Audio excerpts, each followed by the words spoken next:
हाँ, आज विश्वविद्यालय के जनसंचार विभाग एवं पीआर नीति कोविड-19 के दौर में मीडिया की भूमिका विषयक ऑनलाइन सेमिनार का आयोजन करना बहुत ही प्रासंगिक है। इस संगोष्ठी में कोविड-19 के दौर में मीडिया की भूमिका के विविध आयामों पर निश्चित रूप से यहाँ पधारे विद्वज्जन एक बहुत ही सार्थक और उपयोगी चर्चा करेंगे।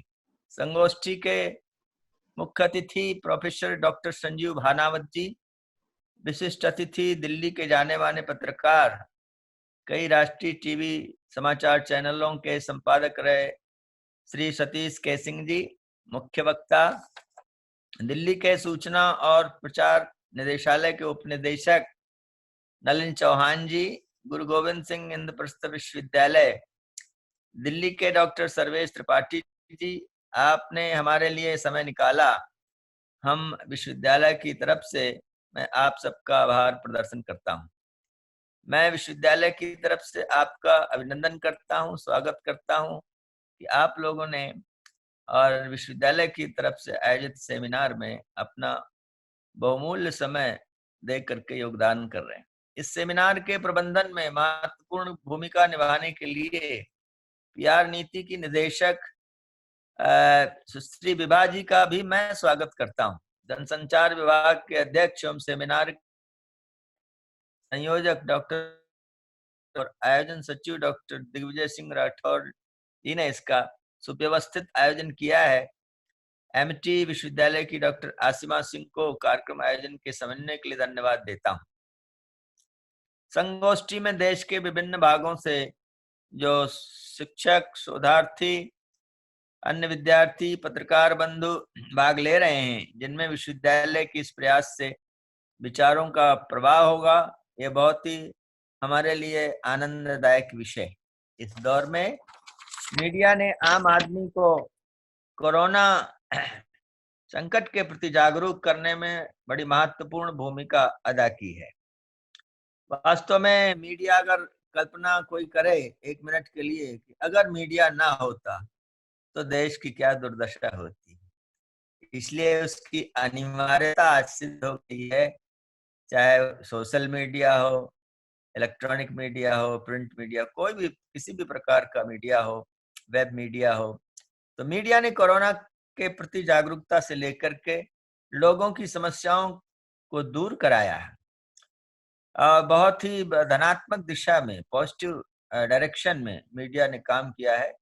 इसलिए मीडिया जगत से जुड़े सभी बंधुओं को हम अभिनंदन प्रेषित करते हैं। आज देश के तमाम मीडिया कर्मी कोरोना से जुड़ी खबरों को कवरेज करने के लिए के दौरान संक्रमित हुए हैं और अपनी जान भी गंवाई है। इस दौर में पत्रकारिता करने वालों के लिए बहुत ही चुनौती भरा काम है।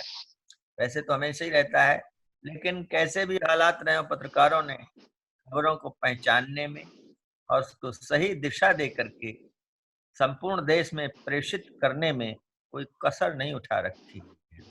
आप सभी श्रोताओं का मैं स्वागत करता हूं और इस ऑनलाइन सेमिनार में आप सबने प्रतिभाग किया। पुनः पुनः सभी अतिथि बंधुओं को, संयोजक को और सभी भागी बंधुओं को मैं धन्यवाद, बधाई प्रेषित करता हुआ और मैं अपनी वाणी को यहीं पर विराम देता हूँ। सर, आपका बहुत बहुत धन्यवाद कि आपने टाइम निकाला और हम सबको एक एनकरेजमेंट दी कि हम इस चीज को आगे बढ़ा सकें। मैं दोबारा से थैंक करना चाहूंगी मनोज मिश्रा जी का और सर आपका कि आप लोगों ने मुझे एज अ मॉडरेटर इनवाइट किया और मैं एमिटी यूनिवर्सिटी के साथ बहुत सारे और स्टूडेंट्स के साथ इस फोरम पे जुड़ी हुई हूँ और कोशिश कर रहे हैं हम लोग कि किसी तरीके से हर छोटे शहर में इस चीज को, इस व्याख्यान को आगे लेके जाया जा सके, जिससे कि हम बहुत सारे स्टूडेंट्स का एकेडमी के थ्रू पूरी की पूरी इंफॉर्मेशन को आगे अच्छे से पहुंचा सके। मैं बहुत सारे हमारे रिसर्चर्स विशाली जी, उमेश जी, इन सबको देख पा रही हूँ। देखकर बहुत खुशी हो रही है कि आप सबने टाइम निकाला और ज्वाइन किया। सब लोग अलग अलग इंडिया के रिसर्चर्स हैं, एकेडमिशियंस हैं, बड़े एकेडमिशियंस हैं और हमारे साथ जुड़े हुए हैं। अब मैं फॉर्मली इनवाइट करना चाहूंगी प्रोफेसर डॉक्टर सर्वेश त्रिपाठी जी को, जो आज के हमारे ऑनर हैं और एक्सपर्ट कमेंट्स के लिए सर आज हमारे साथ जुड़े हुए हैं। सर अगर हम आपका व्याख्यान आज सुन सकें तो मेरा बहुत आभार होगा। आतुर जी प्लीज सर का ऑडियो प्लीज अनम्यूट कर दीजिए।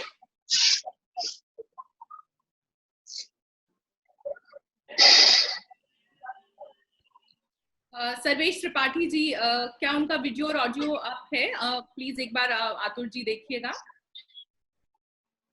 जी सर। सर्वेश सर अगर आप हमें सुन पा रहे हैं और अगर आपको ऑडियो ऑन है।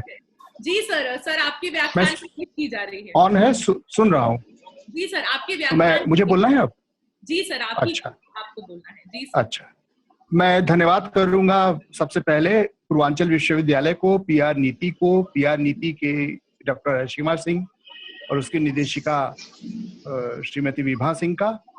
ये बड़ा एक अद्भुत संयोग है कि इस मंच पर हम एक साथ मिल रहे हैं।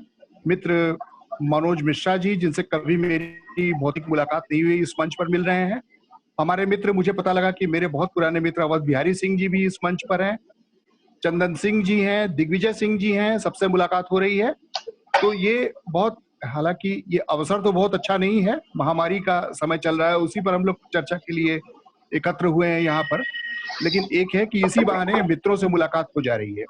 और मुझे डॉक्टर असीमा सिंह ने उत्तरदायित्व दिया है पतन का, और मुझे अच्छा भी लगा क्योंकि अभी तक इसमें बहुत सारे अध्ययन हैं, लेकिन मुख्य प्रलोभन मेरे साथ जो है, लोभ मेरा जो है, वो दो विशेषज्ञों को सुनने का है। अभी एक विशेषज्ञ हमारे वरिष्ठ प्रोफेसर संजीव भानावत, तो उनको सुनना अपने आप में एक, कह सकते हैं कि इट इज ए प्लेजर। जैसे कि आप कोई फिल्में देखते हैं तो एक आनंद की अनुभूति होती है, उस तरह एक जब ज्ञान के क्षेत्र में कोई नई बातें सुनने को मिलती हैं, कोई नया विश्लेषण को सुनने को मिलता है, तो बड़े आनंद की अनुभूति होती है। अच्छा, उनके कहते हैं, धन्यवाद सर्वेश जी, धन्यवाद सर नमस्कार सर। अच्छा, एक चीज कहते हैं कि कुछ लोग कहते हैं कि कुछ लोग अच्छे वक्ता होते हैं, कुछ लोग अच्छे लेखक होते हैं, लेकिन ये अद्भुत संयोग है कि वो अच्छे वक्ता के साथ साथ अच्छे लेखक, और वक्ता तो मुझे लगता है कि जो आयाम उन्होंने मीडिया की एकेडमिक्स को दिया है भारत में, एक सबसे महत्वपूर्ण चीज ये है उनके योगदान में कि उनका जो शोध है, उनका जो अध्ययन है, वो भारत केंद्रित है, वो विदेशों से आयातित नहीं है। ये सबसे बड़ी बात है। तो हम उनको सुनने का जो मेरा आकर्षण है, और दूसरा आकर्षण जो है मेरा सतीश जी को सुनने का है, आदरणीय सतीश जी को। देखिए, शायद सभी लोग जानते होंगे कि भारत में 24/7 न्यूज चैनल का प्रारंभ करने वाले वो लोग हैं, और एक ऐसे प्रवर्तक हैं समाचार के क्षेत्र में। मुझे लगता है कि वो एक न्यूज मीडिया के पत्रकारों की एक ऐसी बची हुई, एक्सटिंक्ट होती जा रही स्पीसीज के एक मेंबर हैं, जो विचारक भी हैं, चिंतक भी हैं, विश्लेषक भी हैं और पत्रकार भी हैं। पहले ऐसे पत्रकार होते थे, अब धीरे धीरे ऐसे पत्रकारों की संख्या कम होती जा रही है, या वो मुख्य धारा की मीडिया में नहीं है। ये बहुत सौभाग्य है कि अभी हमें उन्हें सुनने का मौका मिलेगा। और कुछ दिनों पहले उन्होंने अपने फेसबुक लाइव पर एक बहुत ही महत्वपूर्ण बात कही कि है ये संकट काल, विपदा काल, लेकिन इस विपदा काल को हम अवसर में कैसे बदल सकते हैं। मुझे लगता है कि उस मुद्दे पर वो फिर प्रकाश डालेंगे। तो उनको सुनना भी एक बहुत बड़ी मतलब एक छात्रों के लिए या अध्ययनकर्ताओं के लिए, शोधकर्ताओं के लिए ये बहुत बड़ा योगदान होगा। तो दो तरह से एक एकेडमिक पक्ष हम सुनेंगे प्रोफेसर भानावत का, और बहुत आनंद लेंगे आप, और बहुत ज्ञान मिलेगा उनसे। और दूसरा विश्लेषणात्मक पक्ष सतीश जी को हम सुनेंगे, जो कि मीडिया इंडस्ट्री का पक्ष है, वो सुनेंगे। और तीसरे एक अद्भुत संयोग देखिए असीमा सिंह जी ने किया है, तीसरा जो गवर्नमेंट का पक्ष है, दिल्ली सरकार, दिल्ली में जहां पर ये महामारी, दिल्ली तीसरे चौथे स्थान पर है पूरे भारत में, जो महामारी प्रसार की संख्या है, तो हम श्री नलिन चौहान जी को भी सुनेंगे। तो ये एक बहुत एनरिचिंग कह सकते हैं कि बहुत एनरिचिंग ये है पूरा का पूरा जो हमारे बीच में विमर्श होगा। मीडिया दो तरह से इसमें सामने आ रही है मुझे लग रहा है, television news main stream media की हम बात करें पहले, एक तो मैक्रो लेवल पर, एक माइक्रो लेवल। मैक्रो लेवल पर मेन स्ट्रीम अखबारों में, समाचार पत्रों में और टेलीविजन पर चर्चाएं हो रही हैं, विमर्श हो रहा है, संपादकीय में लेख लिखे जा रहे हैं, अग्रलेख लिखे जा रहे हैं। उसमें कुछ लेख ऐसे हैं जो देश विदेश के विशेषज्ञ लिख रहे हैं। वो इस महामारी के समय में जो नीति को प्रभावित, वैज्ञानिक विश्लेषण है या मानवीय अभिरुचि की चीजें हैं, इस तरह के लेख एक तो हमें देखने में आ रहे हैं, या इंफॉर्मेटिक्स हमें देखने में आ रहे हैं, जो ग्राफिकल एनालिसिस है कि कितना बढ़ा, कितना घटा, किस देश में कितना रहा, हमारे देश में कितना रहा, उसके वैज्ञानिक शोध पर लेख आ रहे हैं, उसके विभिन्न पक्षों पर हम अवगत हो रहे हैं। मीडिया का योगदान तो बेशक ये कहा जाता है कि किसी भी विपदा के समय में, आपदा के समय में, महामारी के समय में योगदान बहुत बढ़ जाता है। और चूंकि इस समय घर में लोग बंद हैं, बंद क्या मतलब घर में हैं, तो मीडिया से एक्सपोजर भी उनका बहुत ज्यादा है।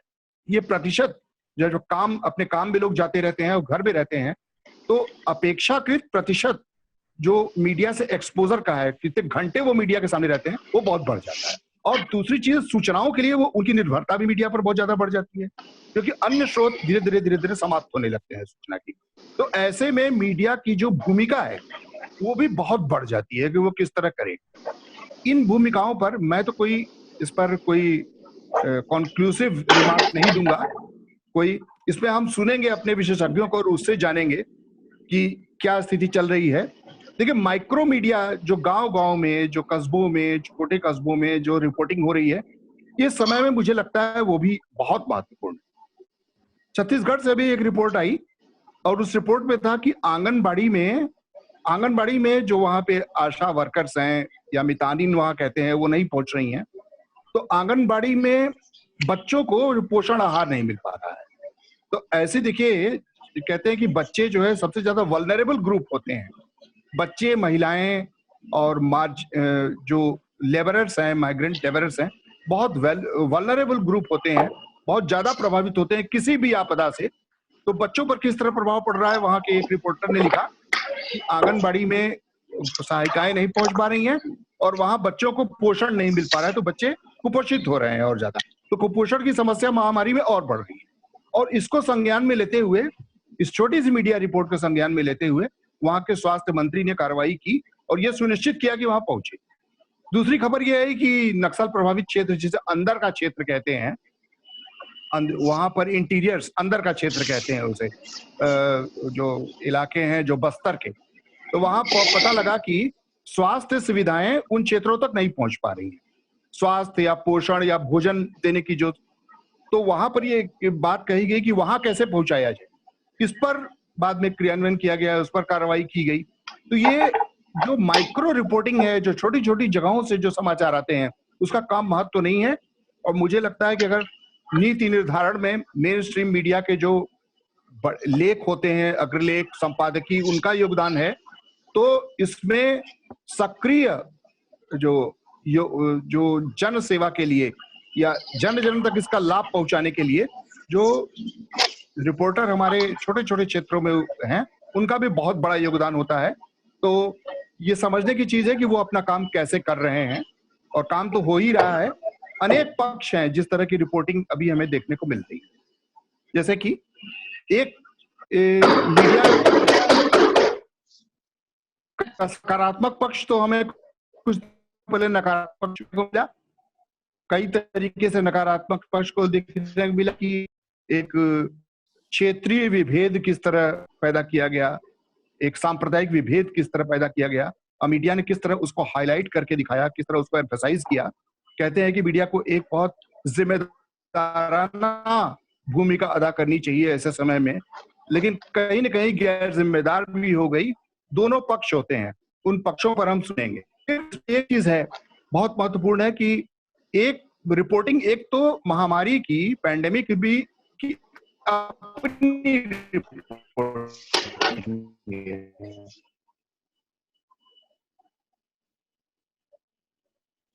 एज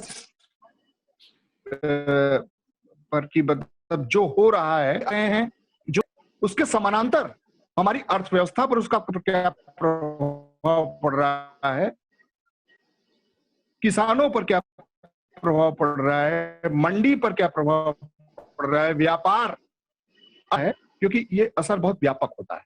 तो सामाजिक, हमारी सामाजिक स्थिति पर, संस्कृति पर, यहाँ तक कि राजनीति पर भी इसका व्यापक असर पड़ता है। तो इस पर भी समानांतर रूप से मीडिया अपनी बातें कह रही है, और वो एक विश्लेषणात्मक या एक वस्तुनिष्ठ विश्लेषणात्मक हर प्रकार के लेख को सामने रख रहे हैं मीडिया के लोग। एक मीडिया की भूमिका और आती है, उसमें हम अपने विशेषज्ञों से जानने की कोशिश करेंगे कि एक एडवोकेसी और सकारात्मक सोच का संचार करना ऐसे समय में, ये बहुत विपरीत समय है, और विपरीत समय में ये भी देखा गया है कि इसका बहुत विपरीत मनोवैज्ञानिक प्रभाव लोगों पर पड़ता है अगर मीडिया अपनी भूमिका सकारात्मक रूप से भूमिका अपनी अदा नहीं करती। तो क्या हो, कैसा रिपोर्टिंग हो, कैसी रिपोर्टिंग की सत्य तो हम सामने ले आए, लेकिन वो पैनिक न फैले, उसे भय व्याप्त न हो वातावरण में। उस मोर्चे पर मीडिया क्या कर रही है, सकारात्मक सोच के संचार में क्या कर रही है। देखिए, एक चीज और है कि मीडिया की भूमिका, वैसे तो कहा जाता है कि एथिकली मीडिया को जो है निष्पक्ष होना चाहिए, उसका परसुएसिव रोल नहीं होता, लेकिन जब ये विकास संचार की बात आती है तो परसुएसिव रोल मीडिया का होता है। तो ये विकास संचार ही है, स्वास्थ्य संचार, ये विकास संचार ही है।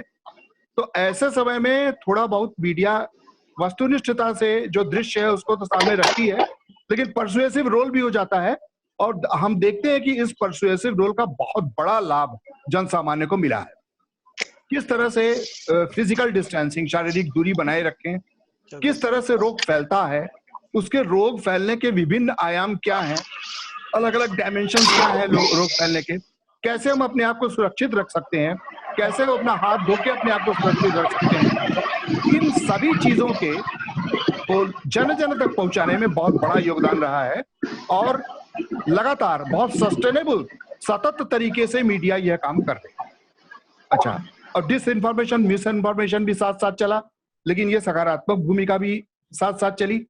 अब ये एक देखने की चीज है कि एक स्वास्थ्य संचार के लिए एक प्रभावी संचार कैसे हो मीडिया के द्वारा, क्योंकि मीडिया अभी एकमात्र माध्यम हमारे पास बचता है। तो एक स्वास्थ्य संचार में कहते हैं कि एक तो प्रिवेंटिव और क्यूरेटिव है।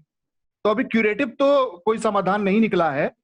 क्यूरेटिव के लिए वैज्ञानिक कोशिश कर रहे हैं, दुनिया के कोने कोने में कोशिश कर रहे हैं कि उसकी वैक्सीन डेवलप की जाए, लेकिन प्रिवेंटिव जो रोकथाम हम कैसे कर सकते हैं, और रोकथाम जानते हैं वो कड़ी तोड़ने की बात है। तो रोकथाम में के साधन, रोकथाम के उपाय लोगों तक पहुंचाने में मीडिया की क्या भूमिका रही है, ये भी देखना पड़ेगा। एक हिंदुस्तान जैसे देश में एक बहुत समानांतर, जिसे कहते हैं कि कोलैटरल डैमेजेस बहुत ज्यादा हुए हैं, जो समानांतर क्षतियां जो हुई हैं वो बहुत ज्यादा हुई हैं। अर्थव्यवस्था, उद्योग, व्यवसाय की हुई ही है, लेकिन साथ साथ हमें सबसे बड़ी क्षति जो देखने में आई है वो माइग्रेंट लेबरर्स के क्षेत्र में देखने हमें आई है। आज का भी समाचार है कि माइग्रेंट लेबरर्स महामारी से तो नहीं मरे, दुर्घटना में मर रहे हैं जब वो सड़कों पर जा रहे हैं, और उनकी जो प्लाइट है, उनके जो दुख है, उनका जो कष्ट है, उसको सामने लाने में भी मीडिया की भूमिका रही है, ताकि शासन प्रशासन ये समझ पाए कि उनके लिए किया क्या जा सकता है। ये एक रिपोर्टिंग अभी मुझे लगता है कि अखबारों में मैं और विभिन्न जनमाध्यमों में 70 से 80% जो कवरेज एरिया है वो अभी इस महामारी के संबंध में ही जो समाचार हैं वही हैं। यहाँ के नीति निर्माता, अभी देखिए कि हमारी वित्त मंत्री ने अलग अलग पॉलिसीज वो ले आई, अलग अलग पैकेजेस ले आई, तो वो भी इस महामारी से संबद्ध ही थे। तो किसी न किसी रूप में हम ये देख रहे हैं चूंकि इसके दो कारण है, एक तो महामारी का बहुत व्यापक प्रभाव है, इसलिए जाहिर है उसके समाचार बड़े समाचार बनेंगे, वो अधिक कवरेज उनका होगा, और दूसरे अन्य गतिविधियां भी रुकी हुई, खेल की गतिविधियां कहाँ हो रही, अध्ययन के क्षेत्र में, शिक्षा के क्षेत्र में, और जो गतिविधियां बहुत सारी रुकी हुई हैं, तो ऐसे में रिपोर्टिंग के लिए ज्यादा जो सामग्री मिल रही है वो यही मिल रही है। तो यहाँ वो मीडिया कहाँ काम कर रही है। अच्छा, अब इसकी भूमिका है कि पब्लिक हेल्थ कम्युनिकेशन, जन स्वास्थ्य के लिए जो संचार हो, इसमें ये क्या कर रही है, ये किस तरह एक मनोवैज्ञानिक स्रोत का काम कर रही है कि जैसे मनोवैज्ञानिक, इसमें महामारी का एक और प्रभाव होता है हमारे मनोविज्ञान पर, जैसे कि मैंने कहा इसका विपरीत प्रभाव होता है। तो उस क्षेत्र में क्या कर रही है, लोगों के अंदर उस महामारी का सामना करने के लिए क्षमता विकसित करने में क्या काम कर रही है, अलग अलग एज ग्रुप्स के लिए वो क्या संदेश ला रही है मीडिया, ये एक उस पर अभी शोध हो रहे हैं और आगे शोध होते रहेंगे और शोध के परिणाम आएंगे। ये जैसा कि मैंने कहा कि उसके बाद जो इंडिविजुअल है, एक एक व्यक्ति जो है समाज, उसके लिए क्या योजनाएं हैं, क्या सामने लाया जा रहा है, उसमें मीडिया की क्या भी। एक चीज और है कि कोई पूर्वाग्रहग्रस्त न हो, समाज में किसी तरह का भेदभाव न उत्पन्न होने पाए, समय असमानता न उत्पन्न होने पाए, उस क्षेत्र में मीडिया की क्या भूमिका है। तो अतिरंजनाएं कभी कभी हमें देखने में आता है कि जोखिम के मामले में मीडिया कुछ अतिरंजित रिपोर्ट करती है या ऐसी रिपोर्ट जो भय व्याप्त हो जाता है। तो इन सब चीजों पर हम जानने की कोशिश करेंगे। मैं ज्यादा वक्त नहीं लूंगा, ये बहुत सीमित समय है हमारे पास, और इस सीमित समय में मैं चाहूंगा कि हमारे विशेषज्ञों से जो वो लोग लाभान्वित हों और उनको सुने। तो इसी के साथ मैं डॉक्टर आशिमा सिंह से कहूंगा कि वो संवाद को आगे बढ़ाएं। धन्यवाद सर। और शायद उससे ज्यादा बेहतरीन प्लेटफॉर्म डिस्कशन का और कोई हम लोगों में से शेयर नहीं कर सकता था। आपने पूरे डिस्कशन को एक प्लेटफॉर्म दे दिया है, एक बेहतरीन प्लेटफॉर्म जिस पर अब हम सब लोग आके चलकर अपना व्याख्यान दे पाएंगे। मैं एक बार और बताना चाहूंगी कि हमारे साथ जुड़ गए हैं बहुत सारे एकेडमिशियंस, और केरला से एकेडमिशियंस हैं, नांदेड़ से एकेडमिशियंस हैं, कैलकाटा से पीआर नीति के एक कंसल्टेंट और एडवाइजर हमारे साथ हैं सप्तर्षि मजुमदार जी, वो भी हमारे साथ जुड़ गए हैं। अंकित शर्मा जी भी हमारे साथ जुड़ गए हैं। ये सब लोग बहुत एस फिल्म मेकर्स हैं और ग्रास रूट लेवल पर फिल्म्स भी बनाते हैं। इन सब लोगों का जुड़ना हमारे लिए प्रोत्साहन की भी बात है, और इनके क्वेश्चंस को हम आखिर में जरूर सुनेंगे। अगला मैं इनवाइट करना चाहूंगी फॉर्मली नलिन चौहान जी को, जो डिप्टी डायरेक्टर है इंफॉर्मेशन के दिल्ली गवर्नमेंट में। और नलिन जी, आपका व्याख्यान सुनने के लिए पर्टिकुलरली मैं बहुत ज्यादा उत्साहित हूँ। नलिन जी, ओवर टू यू।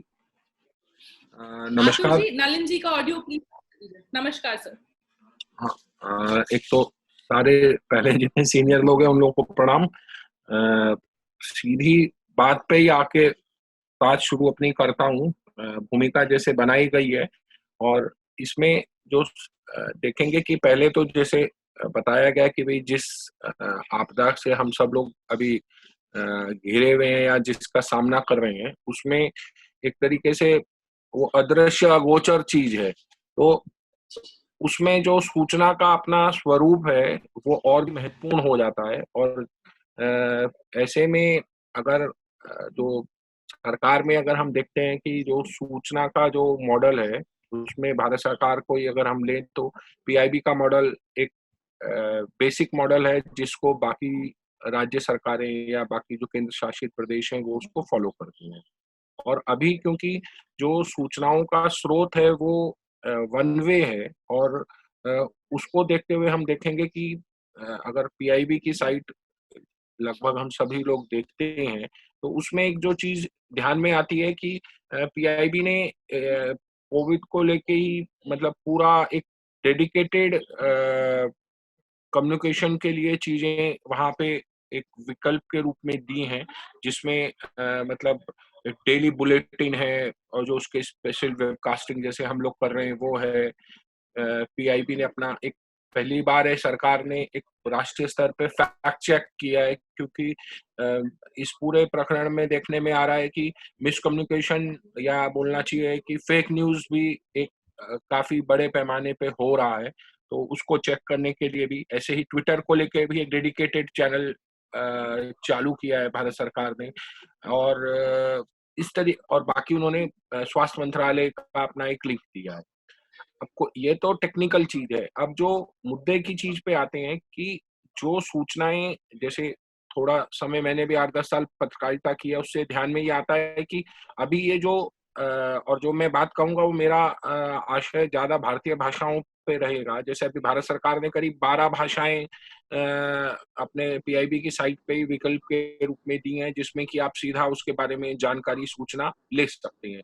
इस तरीके की चीजें दूसरे राज्यों में भी देखने में आई है। जैसे केरल ने बड़ा अच्छा काम किया इस मामले में, वो नियमित रूप से केरल से हमको हिंदी में भी जानकारियां मिल रही थी। तो अगर जैसे हम सब लोग हिंदी भाषी राज्यों से हैं, जैसे शुरू में बोला गया कि दिल्ली अपने आप में एक बड़ा केंद्र बना हुआ है इस बीमारी को लेके, तो इसमें जो हमारी सरकार की तरफ से चुनौती ये होती है कि एक 20 साल मेरे को भी हो गए इस तंत्र से जुड़े हुए, कि सरकार में कोई भी जो सूचना है उसको वेरीफाई करना सबसे मुश्किल काम होता है। और जब तक आप आखिरी वेरीफेबल फैक्ट को नहीं करते, आप उसको दे नहीं सकते। क्योंकि ये ऐसे नहीं होता है जैसे टीवी में होता है कि शुरू में दिखा देंगे कोई घटना हुई कि 2 मरे 5 घायल, और 1 घंटे के बाद आता है 5 मरे 2 घायल। तो अब उसमें कोई वेरिफिकेशन तो आता नहीं है। अब इसी तरीके से सरकार में जो हम देखते हैं कि फैक्ट्स के अलावा कई ऐसी चीजें हैं जो साइंटिफिक चीजें जो जुड़ी हुई हैं, जिसके बारे में शायद जो सूचना के लोग हैं हमारी भी इतनी जानकारी नहीं होती है। तो अगर डॉक्टर्स से हम उसके बारे में पूछते हैं कि भाई इसका क्या मायने है, क्योंकि जैसे शुरू में बात बोली गई कि इस वक्त जो इस बीमारी के साथ साथ जो दूसरी बीमारियों से होने वाली मौतें हैं या जो होने वाले समस्याएं हैं, उसके बारे में एक तरीके से वो सारी समस्या एक तरीके से बैकग्राउंड में चली गई है। और ये तो एक सीधी सी बात है कि जो लोग सीधे जुड़े हुए हैं उससे, और जो उससे चीजें परोक्ष रूप से चीजें जो जुड़ी हुई हैं, जैसे बात आई कि भाई फेक न्यूज की बात है, चेक तो उसको आप कैसे वेरीफाई करेंगे? क्योंकि अगर आज की तारीख में ये ध्यान आता है कि भाई जो 2-3 सूचनाओं के मुख्य स्रोत हैं, वो लोग फोन ही नहीं उठा रहे हैं या वो संपर्क से बाहर हैं, तो पत्रकारों की दृष्टि से देखें तो उनके लिए भी एक ये बड़ी चुनौती हो जाती है कि मतलब कि चीजों को अपनी तरफ से वेरीफाई करके वो कैसे जनता तक इस बात को पहुंचाएं। क्योंकि जो प्रिंट वाला तो चीज है कि भाई आपको अगले दिन खबर छापनी है, परंतु जो टीवी और आजकल सोशल मीडिया में जो डिजिटल मीडिया है, उसमें भी आप देखेंगे कि कुछ देर में ही ब्रेकिंग न्यूज के नाम पे चीजें चलती हैं। तो मुझे लगता है कि एक तरीके से इस पूरे कोरोना ने, अगर हम कम्युनिकेशन के स्टूडेंट के नाते इसको देखें, तो हमें अब ये मजबूर कर दिया है कि हम ना मानसिक रूप से बल्कि हम भौतिक रूप से भी इस बात की तैयारी करें। क्या हम जो अगला डिजिटल फेज है मीडिया का, क्या हम उसके लिए अपने को मानसिक रूप के साथ साथ हमारी उसके लिए तैयारी है कि हम उस पे अपने जो पाठक हैं या दर्शक हैं उनके अनुसार उम्मीद पे खरा उतर सके। क्योंकि अभी तक जो सोशल मीडिया या इस तरीके की चीजें थी वो उस तरीके से नहीं थी कि सरकारी विभागों की भी अपनी तैयारी नहीं थी। तो इस बार ये चीज देखने में आई है कि भाई जैसे हर राज्य सरकार में विभागों ने, जैसे स्वास्थ्य विभाग हो गया, पुलिस विभाग हो गया, जो डीपीआर है, उन्होंने भी इस तरीके की, अब ये जितनी सारी ट्विटर हैंडल है, फेसबुक है, इस पे वो लोग आए हैं। और क्योंकि सरकार एक बड़ा तंत्र है और वहां पर किसी भी चीज को लेकर नी जर्क रिएक्शन नहीं होता है, तो उस वजह से अब मुझे लगता है कि हम लोगों को भी एक ऐसी तैयारी करनी पड़ेगी। क्योंकि सरकार में भी आप देखेंगे कि अधिकतर जो चीजें हैं वो आउटसोर्स वाले मोड पे ही हैं, परंतु सरकार में जो अंदर से जो कर्मचारी हैं, अधिकारी हैं, उनकी उस तरीके से ट्रेनिंग ही नहीं है। तो कई बार ये होता है कि प्राइवेट मीडिया से हमको ये चीज ध्यान में आती है कि भाई जिस रफ्तार से, क्योंकि मीडिया सीधा बाजार से जुड़ा हुआ है, जबकि सरकार के साथ वो खासकर डीपीआर के साथ ऐसी चीजें नहीं है। कुछ ही ऐसे राज्य हैं जो आप बोलेंगे कि एक्सेप्शनली वो लोग दे आर डूइंग वेल। तो मुझे लगता है कि ये हम लोगों को एक तरीके से इस चीज को देखना पड़ेगा, क्योंकि स्रोत के रूप में जब तक सरकार की साइट पे कोई चीज नहीं आती है, जैसे दूरदर्शन आकाशवाणी को लेके इस तरीके से चीजें देखी जाती हैं, जब तक वो लोग उस चीज को क्रॉस वेरीफाई नहीं कर लेते, क्रॉस चेक नहीं कर लेते, तो उनके लिए भी एक चुनौती है कि भाई अपने को इस कोरोना काल ने हम लोगों को भी एक ये सबक दिया है कि हमें समय और टेक्नोलॉजी के साथ अपने को प्रासंगिक बनाए रखने के लिए कैसे मतलब कदम ताल करनी है। क्योंकि अगर हम पत्रकारों की दृष्टि से देखें तो उन्हें तो जहां से खबर मिलेगी वो वहीं जाएंगे, पर अगर सरकार का तंत्र अपने को उनके अनुरूप ढालने में सफल नहीं हो पाता है, तो ये कहीं ना कहीं हम अपनी जो जनता है हमारे, उनके साथ ही हम एक तरीके से नाइंसाफी करेंगे या कर रहे हैं।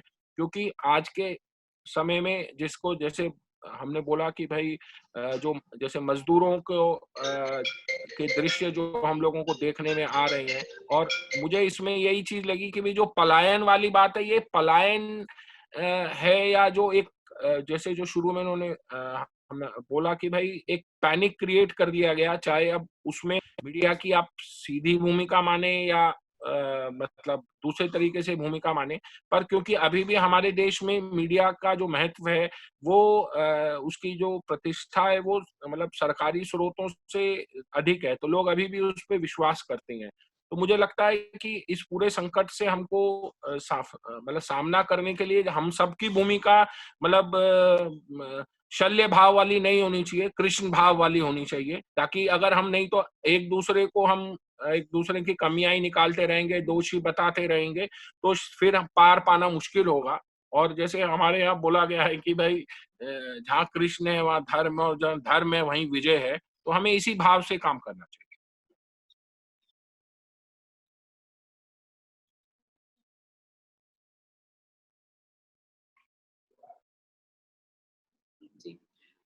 थैंक यू नलिन जी, आपका बहुत ही संक्षिप्त में व्याख्यान था, पर बहुत जरूरी था हम लोगों को ये समझना। मुझे तो ये भाव शायद जरूरी है अब समझना हम सबको कि भूमिका कृष्ण की रखिए, तो शायद हम सब लोग इस प्रॉब्लम से निकल पाएंगे जल्दी। और मीडिया, सरकार और हम सब लोग, एकेडमिक्स, रिसर्चर्स, हम सब लोगों को एक साथ जुट कर आना पड़ेगा, और तभी हम इस पैंडेमिक से निकल पाएंगे। सर्वेश सर ने इस चीज को मेंशन किया, और वो कई अपने और व्याख्यानों में भी इस बात को मेंशन कर पाए हैं कि इन्फोडेमिक ज्यादा बड़ी प्रॉब्लम बनती जा रही है पेंडेमिक से, तो शायद हमें उससे भी कंट्रोल में रखना पड़ेगा। और इसी चीज को मैं आगे बढ़ाते हुए अब मैं इनवाइट फॉर्मली करना चाहूंगी हमारे सबसे इम्पोर्टेंट स्पीकर जो कि इंडस्ट्री से हैं और जो इंडस्ट्री से हमें टाइम दे पाए हैं, सतीश के सिंह सर का। सर आपका धन्यवाद यहाँ आने के लिए इस फोरम पर, और आपके व्याख्यान को सुनने के लिए सब लोग आते रहे। और मेरे पास बहुत सारे मैसेजेस ऑलरेडी आ चुके हैं कि सर कब बोल रहे हैं। सर प्लीज आप स्टार्ट करें। आप प्लीज सर को फुल फ्रेम में ले लीजिए। क्या हमें आप सुन पा रहे हैं? जी सर, आपको सुन पा रहे हैं sir. Yes, thank you very much to you, Dr. Asuna, and the Vice Chancellor of the University, and all the people there, and all those who have joined here. मैं सर्वेश जी का बहुत धन्यवाद करता हूँ। उन्होंने मुझे बड़ा बढ़ा चढ़ा कर पेश किया है, तो जिम्मेवारी भी ज्यादा बढ़ती है। मैं ये कहना चाहता हूँ सबसे पहले कि देखिए, पहले तो सेमिनार हुआ करता था, लेकिन कोरोना ने इस वेबिनार को ही एक रियलिटी का शक्ल दे दिया। पूरी दुनिया में अब इसी तरह से रियलिटी हो रही। हाल तक जो हिंदुस्तान के पत्रकार थे वो राजनैतिक पक्षकार का काम कर रहे थे। मेजॉरिटी इस पक्ष के या उस पक्ष के बटे हुए थे, लेकिन कोरोना ने लगता है कि रियलिटी में उनको पत्रकार बना दिया और जो हम वर्चुअल रियलिटी और ऑगमेंटेड रियलिटी के जमाने में जा रहे थे, तो आपको रियलिटी में जमीन पर उतर के बिना पीपीई किट के आपको रिपोर्टिंग करना सिखा दिया। कोई ये पहली बार नहीं हो रहा है। सुनामी के समय या अर्थक्वेक होता है, उस समय जैसा किसी वक्ता ने पहले ही कहा, शायद सर्वेश जी ने कहा कि आप जो पत्रकारों की जो भूमिका होती है वही असली होती है, बढ़िया होती है, कि आपका जो कंस्ट्रक्टिव क्या भूमिका है। देखिए सच्चाई यही है कि जिस तरह से जो प्रवासी मजदूरों की समस्या, उसकी जो ज्वलंत तस्वीरें, वो कराहती तस्वीरें, जो सारी चीजें आई वो आई, और अब हम देख रहे हैं कि तमाम सरकारें उसमें हरकत में। अगर सच्चाई ये सामने नहीं आता, ये नहीं बताया जाता कि लाखों लाख लोग चल पड़े हैं, सड़क पे चल रहे हैं, एक्सीडेंट में मारे जा रहे हैं, कई राज्य सरकारें किराया नहीं दे रही हैं, बसेस नहीं दे रही हैं, ट्रेन के लिए राजी नहीं हो रही हैं, तो ये समस्या का सलूशन कैसे निकलता?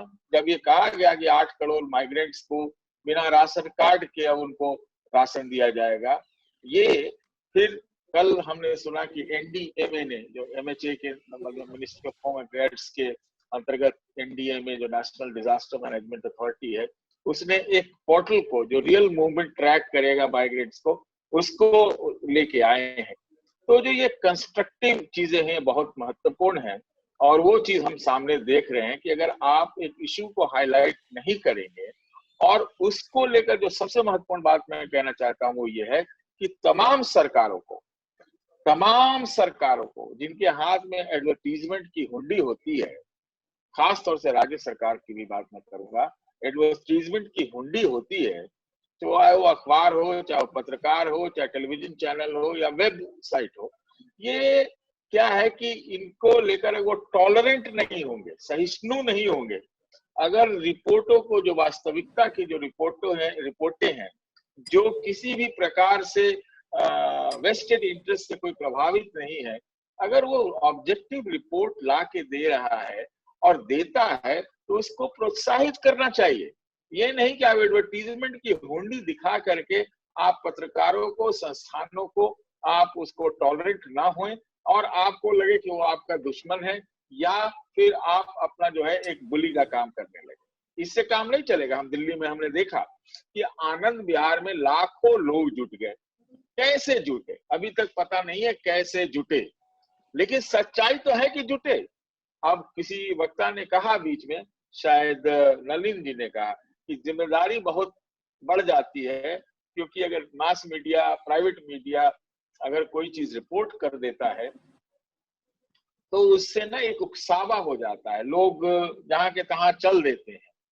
बट ये तो कहना पड़ेगा ना कि भाई आप, ये तो इसने महाराष्ट्र से जब लाखों टेम्पुओं को, ऑटो को अगर अलाउ कर दिया गया कि भैया आपने अपने घर चले जाओ, तो ये तो मीडिया ने नहीं किया, ये तो मीडिया और न्यूज मीडिया ने नहीं किया। मैं तो बार बार कहता हूँ कि मीडिया और न्यूज मीडिया में आप अंतर करके देखिए। इस वक्त कन्वर्जेंस का समय है। ये कोरोना काल जो है, जब हम लॉकडाउन में वेबिनार पे हैं, तो ये जो है ये कन्वर्जेंस का है कि इसमें आप मीडिया और न्यूज मीडिया दोनों को आप मिला के देखिए, ये ज्यादा अच्छा रहेगा। लेकिन जो एक पूरी तरह से जो the trend is towards using the media for top down bottom approach, कि भाई ट्विटर पे कुछ लिख दिया, अपने अपने हैंडल से कुछ लिख दिया, ना उसमें कोई इंटरेक्शन हो रही है, बस टॉप डाउन बॉटम अप्रोच है। तो वेरीफाइबिलिटी भी दिक्कत है उसमें, उसका स्पष्टीकरण में दिक्कत है, इंटरेक्शन में दिक्कत है। तो ये सारी चीज हो रही है, और इसी का नतीजा क्या होता है कि आप एक एम्पलीफायर बन जाते हैं। सच्चाई की जगह आप एम्पलीफायर बन जाते हैं। अभी हम एक बात की और आपका आकृष्ट करना चाहेंगे ध्यान, कि अभी क्या हो रहा है चीन और अमेरिका के बीच में। क्या हो रहा है? अमेरिका में चुनाव है। चीन का एक ट्रेड डील हुआ था जनवरी में अमेरिका के साथ, अमेरिका ने दबाव डाला के करा था। तो अब वॉर चल रहा है कि भैया ये वुहान के लेबोरेटरी से ये कोरोना वायरस निकला, ये आर्टिफिशियल है, इसे फैलाया गया, चीन ने इसको पूरी दुनिया में फैलवा दिया, किसी को कुछ बताए नहीं। तो ये अमेरिकी पक्ष है। चाइना का पक्ष ये है कि जो अमेरिका है उसने निर्णय लेने में, लॉकडाउन करने में, स्टे होम करने में देरी की। अब सच्चाई क्या है, यहाँ पर मीडिया की भूमिका बहुत महत्वपूर्ण है, और अगर वो वहां पर ऑब्जेक्टिव रियलिटी को नहीं पेश करेगा तो फिर ये पत्रकारिता की भूमिका क्या रह जाती है। ये बड़ा महत्वपूर्ण है कि भाई अलग अलग देश के लिए अलग अलग राय के साथ, अलग अलग पक्ष के साथ आप आंख मूंद के आप जुड़ जाओ।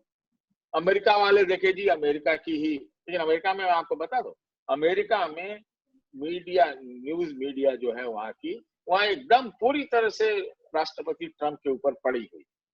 हम ब्रिटेन में हम देख रहे हैं, पड़ी हुई है, पूरी तरह से पड़ी हुई है, और वहां पर वो चीजें सामने चल रही हैं। तो ऐसी बातें हैं, इन सारी चीजों को देखना रहेगा। देखिए अभी क्या हुआ कि माइग्रेंट्स के सिर्फ पांव चल रहे थे, और शायद पेट चल रहा था कि नहीं कह सकते, मोबाइल जरूर चल रहा था। जी हाँ, किसी तरह से 10, 20, 50 रुपए का वो भरवा के मोबाइल से काम कर रहे थे। तो और मजबूरी भी आज के जमाने में कि भैया कुछ नहीं हो, कम से कम वो कम्युनिकेशन के लिए टूल जरूर हो, चाहे जिस तरह से करें आप, चाहे वेबिनार ही करें। तो ये सारी चीजें, इस सारी चीजों का एक असेसमेंट होना चाहिए। मीडिया की जहां तक भूमिका है, मैं समझता हूं कि कोरोना काल में सबसे ज्यादा जो न्यूज मीडिया की भूमिका है अब शुरू हो रही है। आज जब हम लोग अभी बात कर रहे हैं, तो अभी पब्लिक सेक्टर को लेकर सरकार ने अभी आधा एक घंटा पहले बहुत बड़ी घोषणा कर दी, बहुत बड़ी घोषणा कर दी है। एक तरह से आप समझिए कि पब्लिक सेक्टर और प्राइवेट सेक्टर की मतलब कोई डिस्टेंस हो गई हर क्षेत्र में। कुछ एक चीजों को छोड़कर वो बाद में बताया जाएगा। इन चीजों का विश्लेषण होना है, और इन चीजों का विश्लेषण होना है कि क्या ये अच्छा है, बुरा है, इसकी से गड़बड़ियां क्या होंगी, कमियां क्या होंगी। ये इसलिए मैं कह रहा हूं कि चाहे वो पोस्ट कोरोना वर्ल्ड में, चाहे वो जांच पड़ताल के लिए हो कि भाई कैसे चलना है, कहाँ नियमों का पालन होना है, कैसे आरोग्य सेतु जो बना है उसका पालन होना है, क्या मनरेगा में लोगों को काम मिल रहे हैं कि नहीं। आज ही सरकार ने 40,000 करोड़ रुपए बढ़ाए हैं मनरेगा में आवंटन। ये है, चाहे हेल्थ इंफ्रास्ट्रक्चर के बारे में कहा गया है आज कि पूरे तमाम जितने ब्लॉक हैं, ब्लॉक में अब डायग्नोस्टिक और क्या बोलते हैं उसको, खून जो एक मॉडल टेस्टिंग सेंटर्स हैं, वो ऑल सब ब्लॉक्स में खुलेंगे। उसको ट्रैक करना ये कंस्ट्रक्टिव है कि आप ट्रैक करें कि हाँ एक्सपोज हुआ कि हमारे यहाँ जांच पड़ताल की व्यवस्था नहीं, बहुत कम थी। सरकार ने भी माना कि पीपीई किट्स नहीं थे शुरू में, फिर ये माना सरकार ने कि भाई कोविड के जांच भी धीरे धीरे बढ़ाए गए, वो अब जाके 1.25 लाख के ऊपर आए। तो अब वो जांच की दृष्टि से इसको बढ़ाया जा रहा है। ये सारी चीजों को हमें उसका विश्लेषण करना होगा। सरकार ने अभी बहुत सारे, तमाम सरकारों ने कुछ एक अपने अपने ढंग से घोषणाएं की हैं, उसका विश्लेषण करना, उसकी विवेचना करना, उसमें लोगों के लिए अपॉर्चुनिटी दिखाना, लोगों को बताना कि यहाँ आपके लिए अपॉर्चुनिटी हो सकती है। ये सारी चीजें कोरोना में डेंजर हैं, और ये सारी चीजों को करना मुझे लगता है कि ये कंस्ट्रक्टिव जर्नलिज्म, ये कंस्ट्रक्टिव जर्नलिज्म है कि आप राय के हिसाब से, अपने पक्ष के हिसाब से बटे हुए। तो मैं समझता हूं कि जैसा सुनामी में भूमिका न्यूज मीडिया की थी, उससे कहीं ज्यादा अभी बढ़ गई है, और आगे भी और बढ़ेगी। मैं इतना ही कहना चाहता हूं। धन्यवाद। धन्यवाद सतीश सर। आपका व्याख्यान और आपका एक्सप्लेनेशन हमेशा बहुत ही पॉजिटिव नोट पे एंड होता है, और चाहे जितनी मर्जी प्रॉब्लम्स हो, आपने ये बात बहुत बेहतरीन तरीके से बोली सर कि हमें कंस्ट्रक्टिव जर्नलिज्म की जरूरत है, और शायद अब वो हो भी रहा है। और वर्चुअल प्लेटफॉर्म्स की वजह से आज हमारे अंदर जो जर्नलिस्टिक इंस्टिंक्ट्स हैं, शायद वो हम और बेहतरीन तरीके से उजागर कर पा रहे हैं। आपने बात करी टॉप डाउन अप्रोच की, जो सबसे ज्यादा इंपॉर्टेंट है एक जर्नलिज्म स्टूडेंट के लिए, एक मास कम्युनिकेशन के रिसर्चर के लिए। आपने बात करी सर वेरिफिएबिलिटी की, किस तरीके से हमें इंफॉर्मेशन को रीवेरीफाई करना चाहिए और उसके बाद ही उस पर आगे बढ़ना चाहिए। और शायद हम एम्पलीफायर का काम कर रहे हैं, और ये बात बहुत ही जरूरी है हम सबको समझनी कि हम लोग एम्पलीफायर ना बनकर एक कंस्ट्रक्टिव वे से इस प्रॉब्लम से उभरे। Thank you Satish sir. और नलिन जी की बहुत सारी बातें को आपने और उजागर किया, और सर्वेश जी की आपने एक पूरा लिंक बना दिया है इस पूरे व्याख्यान में। अब मैं फॉर्मली इनवाइट करना चाहूंगी हमारे चीफ गेस्ट ऑफ आज के वेबिनार के प्रोफेसर ऑनरेबल संजीव चिनावत सर का, जिनकी बुक और जिनके व्याख्यान सब सुन के नोट्स बना के, मैं तो बहुत बड़ी हो गई हूँ, और उसी को सुन के और पढ़कर आज भी हम अपने स्टूडेंट्स को सर को रेफर करते हैं। और सर की एक बहुत ही बेहतरीन बात जो सर्वेश सर ने बताई कि वो बहुत ही अच्छे वक्ता के साथ साथ बहुत ही बेहतरीन राइटर भी हैं। तो मैं सर आपका स्वागत करती हूँ इस वेबिनार में, और अब हम आपसे इस विषय पर व्याख्यान सुनना चाहेंगे। धन्यवाद डॉक्टर आशिमा।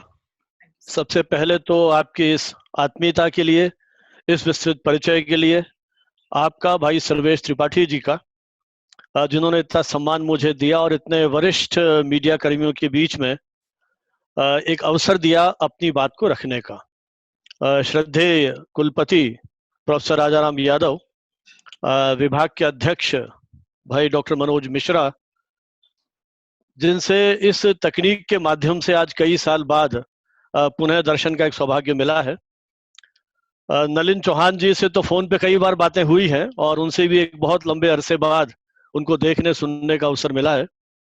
विभा जी और श्रद्धेय सतीश सिंह जी, जिन्होंने अपने इस लंबे अनुभव को कुछ ही मिनटों के अंदर बहुत ही एक सार रूप में हमारे सामने प्रस्तुत करके एक पूरी जो मीडिया की भूमिका है उसका एक व्यापक चित्र हमारे सामने प्रस्तुत किया।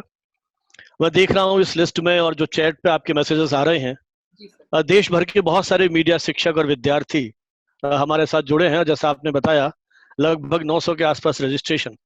तो सबसे पहला तो मुझे लगता है कि देखिए, मनुष्य की क्षमताओं को देखिए आप, कि इस महामारी के दौर में जब पूरा लगता है कि जीवन थम सा गया है, हम लोग घरों में कैद हो गए हैं। अभी ठीक है, वापस रेलें चलने लगी हैं, हवाई यात्राएं शुरू होने की संभावना है, लेकिन पूरा एक तरह से चक्का जाम टाइप हो गया था। ऐसे दौर में किस तरह से हमने इस महामारी के दौर में भी अपने उस मनोबल को बनाए रखते हुए इस प्रकार के वैचारिक विमर्श को सतत बनाए रखा, और देश दुनिया में बैठे हुए जो एक ही विषय के विशेषज्ञ हैं और इसमें जो इच्छुक हैं, जिज्ञासु लोग हैं, उनको भी जोड़ करके इस पूरी संवाद श्रृंखला को हमने बनाए रखा। इसके लिए मैं आपको बधाई देता हूं, आपके विभाग को और पीआर नीति, जिन्होंने संयुक्त रूप से ये आयोजन किया है, और उम्मीद करते हैं इस महामारी के दौर में भी हमारे उस विश्वास और मनोबल को बनाए रखते हुए इस विचार को कभी समाप्त न हो देने की जो ये हमारा संकल्प है, इसको हम कायम रखेंगे। मैं अपनी बात शुरू करूंगा। बात मीडिया की भूमिका की हुई है, लेकिन मुझे एक बात बहुत कई बार उद्वेलित करती है, जो कि मीडिया शिक्षक के रूप में हम लोग बरसों तक पढ़ा रहे हैं। जिस तरह से हमारी और इंडस्ट्रीज प्रभावित हुई हैं, मीडिया पर भी उसका बहुत अधिक प्रभाव पड़ा है। जैसा श्रद्धेय सतीश जी अभी निवेदन कर रहे थे कि किस तरह से किन चुनौतियों के बीच में वो रिपोर्टर काम कर रहा है, उसकी एक तरह से मैं ये कहूं कि जान हथेली पे रख करके वो काम कर रहा है। और ऐसे दौर में जब उसके पास ऑफिशियल सोर्सेज हैं, उनकी एक्सेस भी लिमिटेड हो गई है, अधिकारियों से संपर्क कर पाना मुश्किल हो पा रहा है, ऑफिसेस बंद हो गए हैं, कहां से वो रिपोर्ट्स लाए, कहां से जानकारी लाए। और जैसा सर्वेश जी ने कहा कि समाचार पत्र की 70-80% सामग्री, बल्कि मुझे तो लगता है जब अखबार के पृष्ठ पलटता हूं, लगभग 100% सामग्री ये न के प्रकारेण इसी पेंडेमिक से ही जुड़ी हुई है, चाहे वो आम जन के उस विश्वास को बनाए रखने के लिए है, चाहे आज के इस दौर का विश्लेषण है। तो आप देखिए कि लगभग पूरे समाचार पत्रों के पृष्ठ कोरोना से संबंधित सामग्री पर प्रकाशित किए जा रहे हैं। चैनल्स पे जो प्रकाशित किया जा रहा है वे भी लगभग इन्हीं पर केंद्रित हैं। ऐसे दौर में जब आपके पास सूचनाओं की सीमितता है ऑफिशियल सोर्सेस का एक्सेस हमारे पास लिमिटेड है, हमारे मूवमेंट्स सीमित कर दिए गए हैं, तब भी ये हमारे मीडिया कर्मियों की स्किल्स, उनका जुनून, उनकी जिंदादिली का ही परिणाम है कि जो मीडिया से पहली अपेक्षा है इन्फॉर्म करने का और उनको जागरूक करने का जनता को, उस दिशा में अपनी एक महती भूमिका का वो निर्वाह कर रहे हैं। तो पहला सबसे महत्वपूर्ण तो मैं मानता हूं कि अपनी जिम्मेदारी का वहन करने के साथ दूसरा खतरा जो मीडिया पर आ गया है, जिसकी और संयोगवश अभी बात बिल्कुल नहीं हुई, वो है उनकी आजीविका को लेकर के।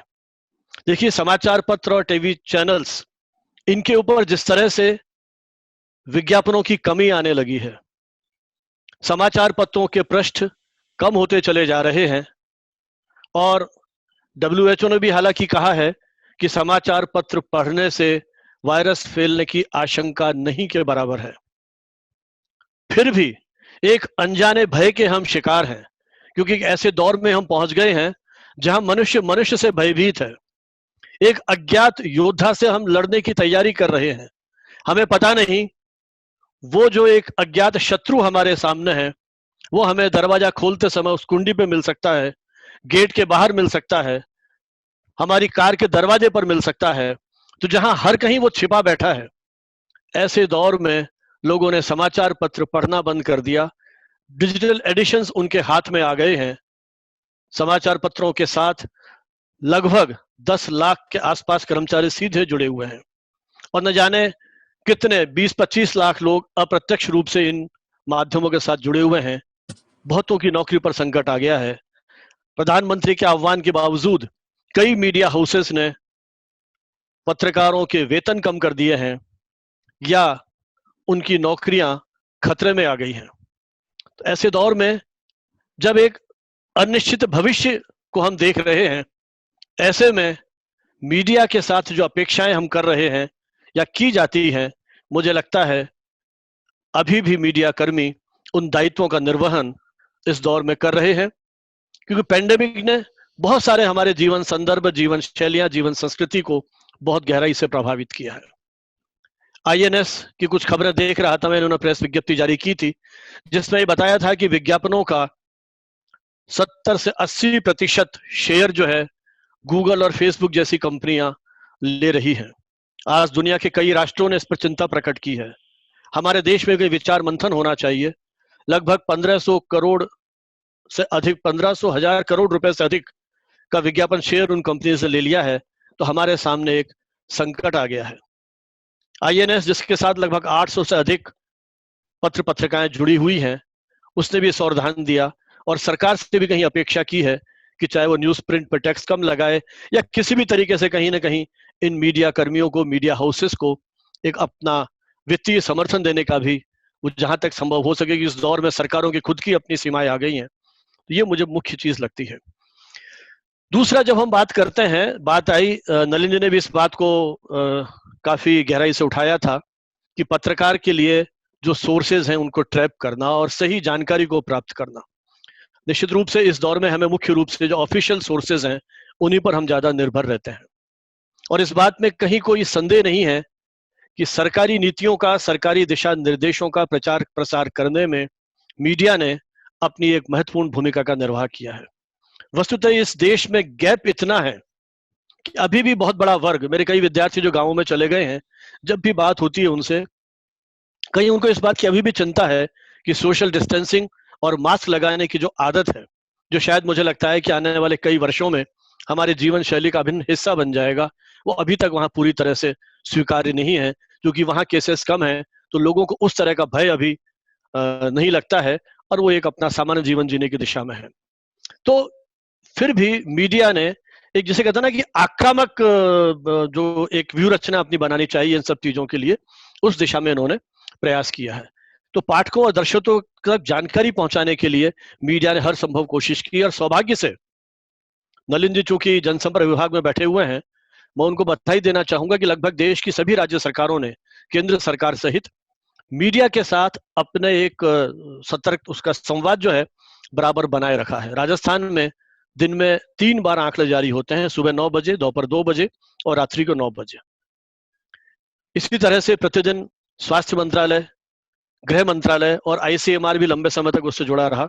इनके प्रतिनिधि भी नियमित रूप से प्रेस कॉन्फ्रेंस कर रहे हैं और देश के जो भी हालात है कोरोना को लेकर के उनके बारे में वो लगातार सूचनाएं दे रहे हैं और पत्रकारों के सवालों का भी वो जवाब दे रहे हैं। अब एक दूसरा प्रश्न आता है कि इन सूचनाओं का हम किस प्रकार से एनालिसिस करें। इस दिशा में मैं जितने अखबार देख पाता हूं, मुझे लगता है कई समाचार पत्रों ने बड़ी अच्छी भूमिका का निर्वाह किया है। बाकायदा वो एनालिसिस करते हैं कि कितने दिनों में हमारे यहाँ कोरोना पॉजिटिव की संख्या दुगनी होती चली जा रही है, कितने पॉजिटिव से नेगेटिव होते चले जा रहे हैं, वैश्विक संदर्भ में भारत की क्या स्थिति है, हमने इस लड़ाई को जीतने में कहां तक सफलता प्राप्त की है, भविष्य की संभावनाएं क्या है। क्योंकि यहाँ एक बहुत बड़ी बात यह है कि मीडिया कहीं ऐसा लेखन भी न करे जिससे कहीं एक सेंसेशन फैलने का आशंका हो, वो वास्तविकता को बताने की कोशिश करे। क्योंकि आंकड़ों को छिपाने की कोशिश करेंगे तो सरकार के लिए शायद अच्छा हो सकता है, लेकिन जनता के लिए दुर्घटना साबित होगी। तो मीडिया से हम अपेक्षा करते हैं कि एक ऐसा प्लेटफॉर्म हमको उपस्थित कराए जहां पर हम इन पर आलोचनात्मक ढंग से बातचीत कर सकें। हमारी ये अपेक्षा नहीं है कि मीडिया सरकारों के चीयर्स लीडर्स बन के रह जाए। मीडिया बहुत ही गहराई के साथ इन सारी चीजों को देखना और मूल्यांकन करना पड़ेगा। तो मुझे इस बात को कहने में कतई संकोच नहीं है कि हमारे बहुत सारे समाचार पत्रों में जो उनका एडिटोरियल डेस्क है, उनके रिपोर्टर्स, देखिए सबसे बड़ी चुनौती है वो घर से काम कर रहे हैं। घर से कईयों के पूरे सिस्टम घर पे इंस्टॉल कर दिए गए हैं और उसके बावजूद जिस तरह से आंकड़ों को वो ग्राफिक्स के माध्यम से बता रहे हैं ताकि जल्दी समझ में आ जाए। क्योंकि विजुअल मीडिया का जिस तरह से विस्तार हुआ है उससे हमारे प्रिंट मीडिया पर भी उसका असर डाला है। उन लंबे लंबे आलेखों की बजाय जिस तरह से वो ग्राफ बना करके इन आंकड़ों को एनालाइज कर रहे हैं, मुझे लगता है कि इस महामारी के प्रकोप को समझने के लिए वर्तमान हालातों के बारे में एक अच्छी तरह से उसको विश्लेषित करने के लिए एक बहुत बड़ी भूमिका का उन्होंने निर्वाह किया है। तो जो एक सबसे बड़ी बात जो मैं कहना चाहूंगा कि हमारी उस जन आस्था और मनोबल को बढ़ाए रखने में उन्होंने महत्वपूर्ण योगदान दिया है। सोशल मीडिया की हालांकि आलोचना बहुत होती रही है, लेकिन मैं सोशल मीडिया को भी एक बहुत प्रभावी माध्यम मानता हूं। कुछ ही क्षणों के अंदर ये माध्यम सूचनाओं को राष्ट्रव्यापी या कहूं कि अंतर्राष्ट्रीय स्तर तक पहुंचा देता है। यहां भ्रामक सूचनाओं की बात अक्सर की जाती है, तो जो मेन स्ट्रीम माध्यम है, मुख्य धारा का जो मीडिया है, वहां भी हम अपेक्षा करते हैं कि कहीं भ्रामक सूचनाओं को काउंटर करने के लिए भी, क्योंकि हर माध्यम के साथ अपनी कुछ चुनौतियां होती हैं, हर माध्यम की कुछ स्ट्रेंथ है तो हर माध्यम की कुछ अपनी वीकनेस है। लेकिन सोशल मीडिया एक ऐसा लगभग निःशुल्क हथियार आम आदमी के हाथ में आ गया है जहां यदि वो इसका परिपक्वता के साथ, सावधानी के साथ, वैचारिक सोच के साथ यदि उपयोग करता है। देखिए मैं कई बार देखता हूं छोटे छोटे वीडियोस आज के इन हालातों को देख करके, क्योंकि जिसके पास क्रिएटिविटी है वो बहुत कम शब्दों के अंदर अपनी बात को कह सकता है। यूट्यूब के चैनल्स हैं, वो छोटे छोटे वीडियोस आज के इस दौर में, बल्कि हमारे यहाँ अभी तक जो जानकार लोग हैं, पढ़े लिखे लोग हैं, उनको अभी तक बहुतों को आइडिया नहीं है कि हाथ को 20 सेकंड तक धोना है तो किस तरह से हाथों को धोना चाहिए, किस तरह से हम घर में ही मास्क बना सकते हैं, किस तरह से वो मास्क बनाए जाएं ताकि हमारी रक्षा कर सकें, है ना। अच्छा, दिन प्रतिदिन स्थितियां बदल रही हैं। आज से कुछ महीने पहले WHO ने कहा कि जो स्वस्थ व्यक्ति है उसके लिए मास्क लगाना अनिवार्य नहीं है। फिर रिसर्च हुई, जानकारी मिली कि नहीं, ये तो बहुत बड़ा खतरा है। कभी खबर आती है ये एयरबॉर्न है, कभी आती है कि एयरबॉर्न नहीं है। तो दिन प्रतिदिन स्थितियां चेंज होती चली जा रही हैं। तो ऐसे दौर में जो 2 दिन पहले रिपोर्ट छपी, हो सकता है कि नई रिसर्च हो गई हो और आज हमको नई बात कहनी हो। इसी रिपोर्ट से एक चीज और ध्यान में आई है मुझे, जो सबसे बड़ी मैं आज की मीडिया के संदर्भ में जरूरत महसूस करता हूं कि जब हम कोई रिपोर्ट प्रकाशित करते हैं, कहीं पे कोई रिसर्च या फाइंडिंग को प्रकाशित करते हैं, इसके साथ ये जरूरी है कि हम उस रिपोर्ट में जो उसकी रिसर्च मेथोडोलॉजी है उसके बारे में अपने पाठकों और दर्शकों को बताएं। वो रिपोर्ट कौन से जर्नल्स में प्रकाशित हुई है, वो जर्नल्स पीयर रिव्यूड है कि नहीं है। क्योंकि केवल मात्र रिजल्ट प्रकाशित कर देना, उससे हो सकता है कि हम एक अनजाना भय लोगों के मन में पैदा कर दें। वो रिसर्च कितना उसका सैंपल लिया गया था, उसकी क्या तकनीक थी, कौन सी एजेंसी ने वो रिपोर्ट तैयार की है, जब तक उसके वो सारे पक्षों पर, हमने पिछले कुछ सालों में यूनिसेफ के साथ काम किया और बल्कि हेल्थ जर्नलिज्म और हेल्थ कम्युनिकेशन को लेकर के भी कुछ कोर्सेज उन्होंने लॉन्च किए थे, और डेवलपमेंट जर्नलिज्म को लेकर के हमने जयपुर में हमारे विभाग के साथ कुछ काम किया था। तो वहां भी इस बात पर बाकायदा स्ट्रेस दिया गया था कि हम वो इस तरह की रिपोर्ट्स प्रकाशित करते हैं, विशेषकर इस तरह की रिसर्च रिपोर्ट्स, तो वहां प्रॉपर सोर्स का उल्लेख किया जाना चाहिए, उसकी जो पूरी विधि है उसके बारे में हमको उनकी जानकारी देनी चाहिए। एक बात जो और महसूस करता हूं मैं, क्योंकि शिक्षक होने के नाते अक्सर भाषा पर मेरा ध्यान ज्यादा जाता है कि हम किस भाषा में बात कर रहे हैं। कोरोना अपना एक नई भाषा हमारे सामने लेकर के आया है। अभी मैंने एक छोटा सा प्रयोग किया कुछ दिन पहले, कुछ मित्रों से, कुछ हमारे शिक्षक साथियों से पूछा कोरोना का मतलब क्या होता है। आपको आश्चर्य होगा, लगभग 80% हमारे मित्र मंडली में कोरोना का मतलब नहीं समझा पाए। कोविड का मतलब, sorry, COVID, corona, VI virus, D मतलब डिजीज, चूंकि 2019 में आइडेंटिफाई हुई थी इसलिए COVID-19 इसको कहा जाता है। वायरस का क्या नाम है, फिर किस तरह से हम लिखेंगे। अब एक जगह मैंने पढ़ा ग्लोबल पेंडेमिक और एपिडेमिक, इनमें क्या फर्क है। ये मीडिया का काम है कि जो इस तरह की नई शब्दावली, हालांकि शब्द हमारे यहाँ प्रयोग में आते रहे हैं, लेकिन कम से कम हमने हमारे जीवन काल में तो इस तरह की स्थितियां पहली बार देखी हैं। तो पेंडेमिक जिसने भौगोलिक दूरियों को पाटते हुए एक तरह से बहुत बड़े भौगोलिक क्षेत्र को अपनी चपेट में ले लिया है, और एपिडेमिक जो एक क्षेत्र विशेष में कहीं प्रभावित होती है। बल्कि मैं तो एक बात और कहूंगा कि कई बार मैं जब न्यूज चैनल्स को सुनता हूं तो जो हमारे एंकर्स हैं वो क्वारंटाइन और आइसोलेशन, इसके फर्क में भी कंफ्यूज कर देते हैं।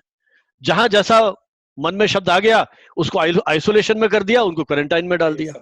जबकि क्वारंटाइन उस महामारी के क्षेत्र से जो व्यक्ति आ रहा है और लक्षण नहीं दिखाई दे रहे हैं तो उनको 14 दिन के लिए क्वारंटाइन किया जाता है। आइसोलेशन जब लक्षण आ जाते हैं उनको तो कहना कि कोरोना से बचो। मेरे ख्याल बीच में आवाज आ रही है शायद, हाँ शायद उनको ऑफिशियल कॉल होगा उनका। देखिए ये भी एक कितना दबाव मीडिया कर्मी पे है कि अपने यहाँ भी इस वैचारिक यज्ञ में सहभागिता कर रहे हैं और छुट्टी होते हुए भी जो दायित्व हैं उनका निर्वहन वो कर रहे हैं। तो कहने का मतलब यह है कि जो शब्दावली है, आइसोलेशन क्वारंटाइन में क्या फर्क है, इनके बारे में जान। लॉकडाउन अलग अलग लिखेंगे तो उसका अलग अर्थ हो जाएगा, लॉकडाउन एक साथ लिखेंगे तो उसके क्या अर्थ हो जाएगा, एसिम्प्टोमेटिक और सिम्प्टोमेटिक, बहुत सारी ऐसी चीजें हैं जिनके बारे में, बफर जोन क्या होता है, रेड जोन क्या है, ऑरेंज जोन क्या है। तो मुझे लग रहा है कि इसके बारे में भी पूरी जागरूकता। तो एक अभी कुछ दिन पहले मेरे एक पत्रकार मित्र ने मुझे एक स्टाइल शीट भेजी थी एसोसिएटेड प्रेस की। देखिए बहुत मेहनत उस एजेंसी ने की है कि किस तरह से रिसर्च बेस्ड रिपोर्टिंग की जाए, किस तरह से शब्दों का प्रयोग किया जाए, कोरोना पेशेंट लिखा जाए कि नहीं लिखा जाए, कोरोना केसेस लिखा जाए, कोरोना पॉजिटिव लिखा जाए, कोरोना विक्टिम का प्रयोग नहीं हो। बहुत छोटी छोटी बातें मनोवैज्ञानिक ढंग से जो है उस पर उन्होंने एक तरह से रिसर्च किया है और अपनी एक स्टाइल बुक बनाई है। तो मुझे लगता है चूंकि हम हिंदी भाषी क्षेत्रों में काम कर रहे हैं तो हिंदी में भी मीडिया हाउसेस को अपनी इस तरह से एक स्टाइल बुक बनानी चाहिए ताकि हम जनमानस को अवेयर कर सकें। इसी के साथ एक प्रश्न और आता है कि हम जो कोरोना पॉजिटिव व्यक्ति हैं उनकी आइडेंटिटी बताएं कि नहीं बताएं। हालांकि मैंने कुछ मित्रों से पूछा था कि इस तरह का ऑफिशियली कहीं कोई गाइडलाइंस नहीं है कि आप उनके आइडेंटिटी और नाम डिस्क्लोज करेंगे नहीं करेंगे, लेकिन पत्रकारों ने अपना एक स्वनिर्मित इस तरह का नियंत्रण रखा है कि वो सामान्य परिस्थितियों में जो इन्फेक्टेड या संक्रमित व्यक्ति हैं उनकी जानकारी नहीं दे रहे हैं, ताकि उनका सामाजिक दृष्टि से उनकी जो एक तरह से प्रतिष्ठा है या उसके साथ जो व्यवहार है उसमें कहीं कोई बदलाव लोगों का नहीं आए, इसलिए वो उसकी आइडेंटिटी उस रूप में नहीं देते हैं, है ना। कुछ लोगों ने कहा कि आप नाम दीजिए, स्थान बताइए, कहाँ रहते हैं, ताकि हम सतर्क हो जाएं। तो जहां तक मैंने इन चीजों को देखा, महसूस किया, पढ़ाया है, उसमें जो सेलिब्रिटीज हैं उनके बारे में जरूर हम आइडेंटिटी दे रहे हैं, बाकी सामान्य नागरिक के बारे में तो ये मुझे लगता है कि जो हमारे मीडिया कर्मी है जिस माध्यम में काम कर रहे हैं, ये उनके स्वविवेक पे निर्भर करता है कि वो किस तरह से इस क्षेत्र में काम करेंगे। फिर एक चीज आती है कि बहुत सारे लेखन में जो देख रहा हूं, देखिए बहुत बड़ी बात मानता हूं कि समाचार पत्रों में जो मैंने आपसे कहा कि एनालिसिस भी हो रहा है घटनाओं का, ये एनालिसिस कहीं प्रशासन को भी सजग और सचेत करता है, लेकिन इसी के साथ जो अलग अलग वर्ग के लोग हैं इनके बारे में भी संचार माध्यमों ने अपनी कलम चलाई है। देश का युवा वर्ग कहीं एक अनजाने अवसाद का शिकार है। हमारा मीडिया उनको ये बता रहा है कि कहाँ इस तरह के नए नए पाठ्यक्रम ऑनलाइन चलाए जा रहे हैं, कौन सी यूनिवर्सिटीज किस तरह के कोर्सेज चला रही है, वो वहां पर एडमिशन ले सकते हैं। शैक्षिक जगत में जो चिंताएं हैं परीक्षाओं को लेकर के, हमारे जो शैक्षिक एजेंसीज हैं उनकी क्या स्थिति है, उसके बारे में व्यापक प्रचार प्रसार वो कर रहे हैं। भारत सरकार ने भारत पढ़े अभियान जो चलाया है उसके बारे में जानकारी दे रहे हैं।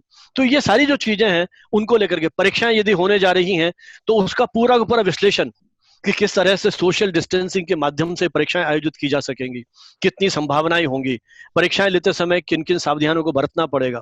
तो ये सारा जो विश्लेषण है वो अखबारों में किया जा रहा है। लेकिन इसी के साथ जो अखबारों के एडिट पृष्ठ में देख रहा हूं वो भी मुझे लग रहा है कि इस समय बड़ा महत्वपूर्ण भूमिका निभा रहे हैं। अलग अलग क्षेत्रों की देखिए, रिपोर्टिंग के बहुत सारे क्षेत्र हैं। कोरोना ने हमारे जीवन को पूरी तरह से प्रभावित किया है। टूरिज्म इंडस्ट्री खत्म होती चली जा रही है। इकोनॉमिक सेक्टर में इसका कितना बड़ा असर आ रहा है।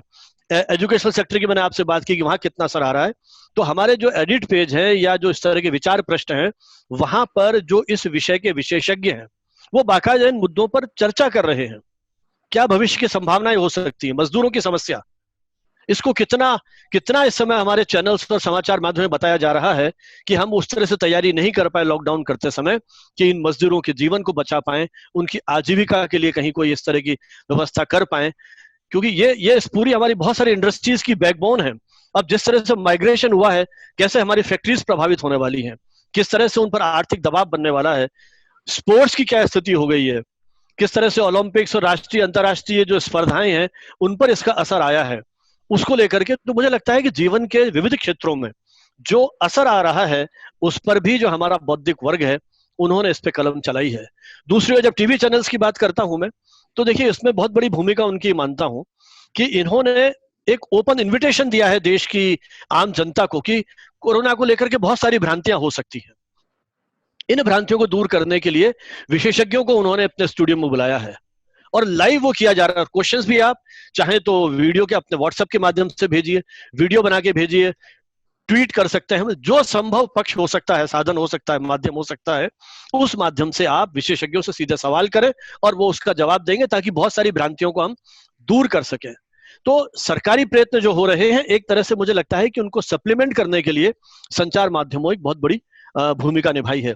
इसी के साथ एक बात और जो नलिन जी ने बात की थी, बड़ा महत्वपूर्ण मानता हूं मैं उसको, PIB, प्रेस इन्फॉर्मेशन ब्यूरो ने जिस तरह से अपनी साइट के ऊपर सारी सूचनाएं दी हैं, तो जब भी हमें कहीं कोई इस तरह की भ्रामक सूचना मिलती है तो मुझे लगता है कि हम ऑफिशियल वेबसाइट्स जो हैं, हमारे यहाँ फैमिली एंड वेलफेयर जो मिनिस्ट्रीज हैं उनकी अपनी वेबसाइट्स हैं, WHO की वेबसाइट है, यूनिसेफ की वेबसाइट्स है ना, UNFPA की वेबसाइट्स हैं, तो राष्ट्रीय अंतर्राष्ट्रीय जो हमारे इस तरह के संगठन हैं इनकी जो वेबसाइट्स हैं उनको भी यदि हम देखेंगे तो मुझे लगता है कि जो भी जानकारी है और जो हमारे स्रोत हैं वो और अधिक प्रभावी हो सकते हैं। तो समग्र रूप से मीडिया कर्मियों की इस दौर में उस भूमिका को मैं बड़ा महत्वपूर्ण मानता हूं। ये पेंडेमिक को अनायास हमको जूझना पड़ा है, कभी इस तरह की कम से कम अपने जीवन काल में हम लोगों ने इस तरह का नहीं देखा था। इस दौर में भी अपने उस हिम्मत और साहस को बनाए रखते हुए जिस तरह से जन जागरूकता के साथ साथ इसको लेकर के जो सावधानियां सतर्कता बरतनी है और सरकारी दिशा निर्देशों के व्यापक प्रचार प्रसार और उसका क्या प्रभाव जन सामान्य पर पड़ने वाला है उसको लेकर के अनेक आर्टिकल्स और कार्यक्रमों के माध्यम से जो विश्लेषण किया है, उसके लिए मैं पूरे मीडिया कर्मियों को, क्योंकि जब हम डॉक्टर्स को, पुलिस को, हमारा जो पूरी ब्यूरोक्रेसी है उसमें जो एडमिनिस्ट्रेटर्स काम पे लगे हुए हैं, जब वो कोरोना वॉरियर्स हैं तो हमारे ये पत्रकार कर्मी भी जो अपने ही संसाधनों से रिपोर्टिंग कर रहे हैं, उनके पास कोई विशेष तरह की सुविधाएं नहीं है, वो फील्ड में भी जा रहे, कर्फ्यूग्रस्त इलाकों में भी जा रहे हैं और किस तरह से अपने आप को बचाते हुए जो उनका मुख्य कर्तव्य है, दायित्व है, जनता तक सूचनाएं पहुंचाने का, जागरूक करने का और समाज का वो उपेक्षित और प्रभावित जो पक्ष है उसकी भावनाओं का भी सम्मान करते हुए उसकी भावनाओं की, उनकी संवेदनाओं को भी उजागर करने का एक महत्वपूर्ण काम किया है। मुझे लगता है कि जो समय मुझे दिया गया था, बातें बहुत लंबी कहने की हैं, लेकिन क्वेश्चन आंसर होंगे तो इस विषय पर और अधिक जो इसके पक्ष हैं उन पर अपन बातचीत कर पाएंगे। एक बार पुनः आपने मुझे एक अवसर दिया अपनी बात को हमारे सभी इन मित्रों के साथ शेयर करने के लिए, वरिष्ठ मीडिया कर्मियों के साथ शेयर करने के लिए मैं आपका एक बार पुनः बहुत बहुत साधुवाद, धन्यवाद।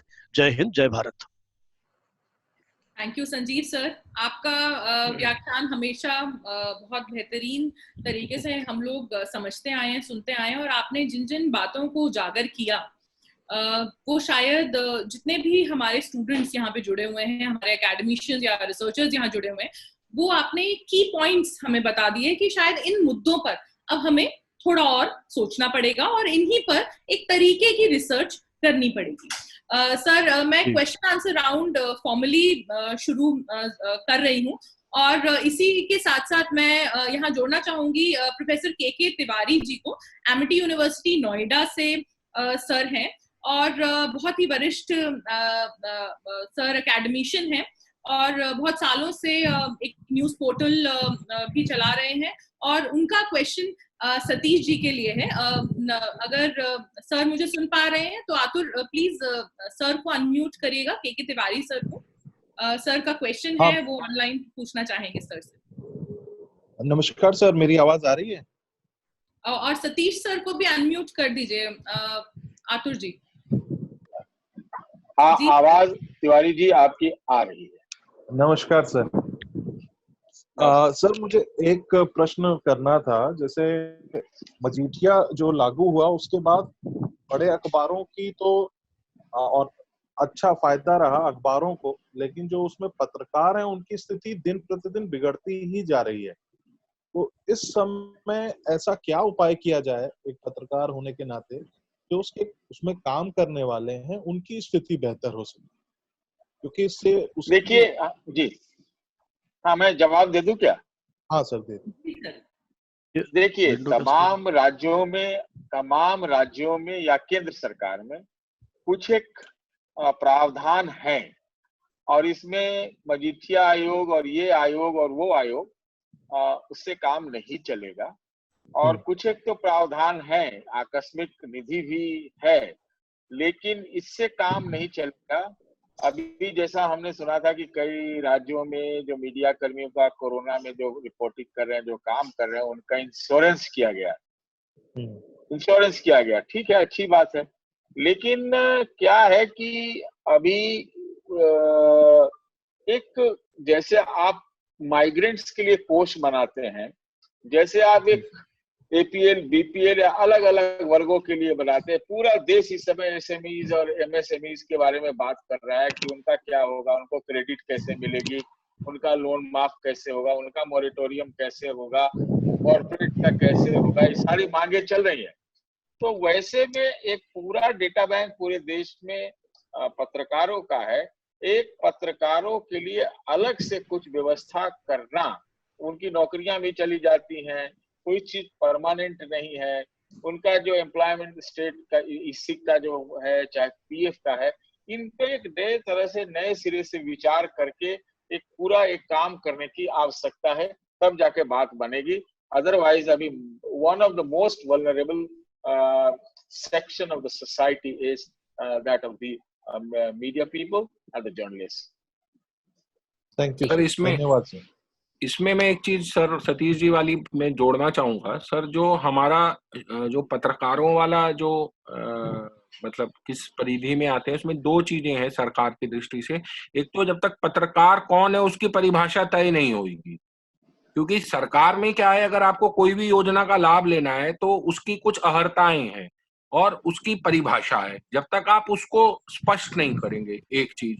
दूसरी चीज सर, जो श्रमजीवी पत्रकार वाला जो हमारा नियम था, मतलब जैसे अगर जो मेरे को हल्का सा ध्यान आता है क्योंकि मैंने इंडस्ट्रियल रिलेशंस भी पढ़ा है, कि जो 1948 का फैक्ट्री एक्ट है, अगर मेरे को एक जो इसमें व्यवहारिक रास्ता नजर आता है, सुनने में थोड़ा अजीब लग सकता है, अगर हम पत्रकारों को मतलब अगर ऊपर की क्रीम छोड़ दें, तो जब आप भर्ती होते हैं निचले लेवल से, तो उसे क्या कहते हैं, आपका जो कैटेगराइजेशन है वो अगर मजदूर के उसमें भी होता है, तो सरकार के पास उसके लिए फंड भी है, उसका रास्ता भी है। क्योंकि अगर अभी बीच में आपको ध्यान होगा सर, जब चला था कि भाई पत्रकार कौन है, किसको आप पत्रकार मानेंगे, उस पे काफी लोगों ने हाय तौबा मचाई। तो आपको कहीं ना कहीं ये चीजें तय करनी पड़ेंगी, क्योंकि सरकार से आप तभी इसमें सहायता ले सकते हैं। और क्योंकि एक मेरा छोटा सा अनुभव रहा है, उसमें संजीव जी भी बोलेंगे कि हम लोगों ने अपने विभाग में हिंदी पत्रिकाओं को विज्ञापन देने का शुरुआत की थी।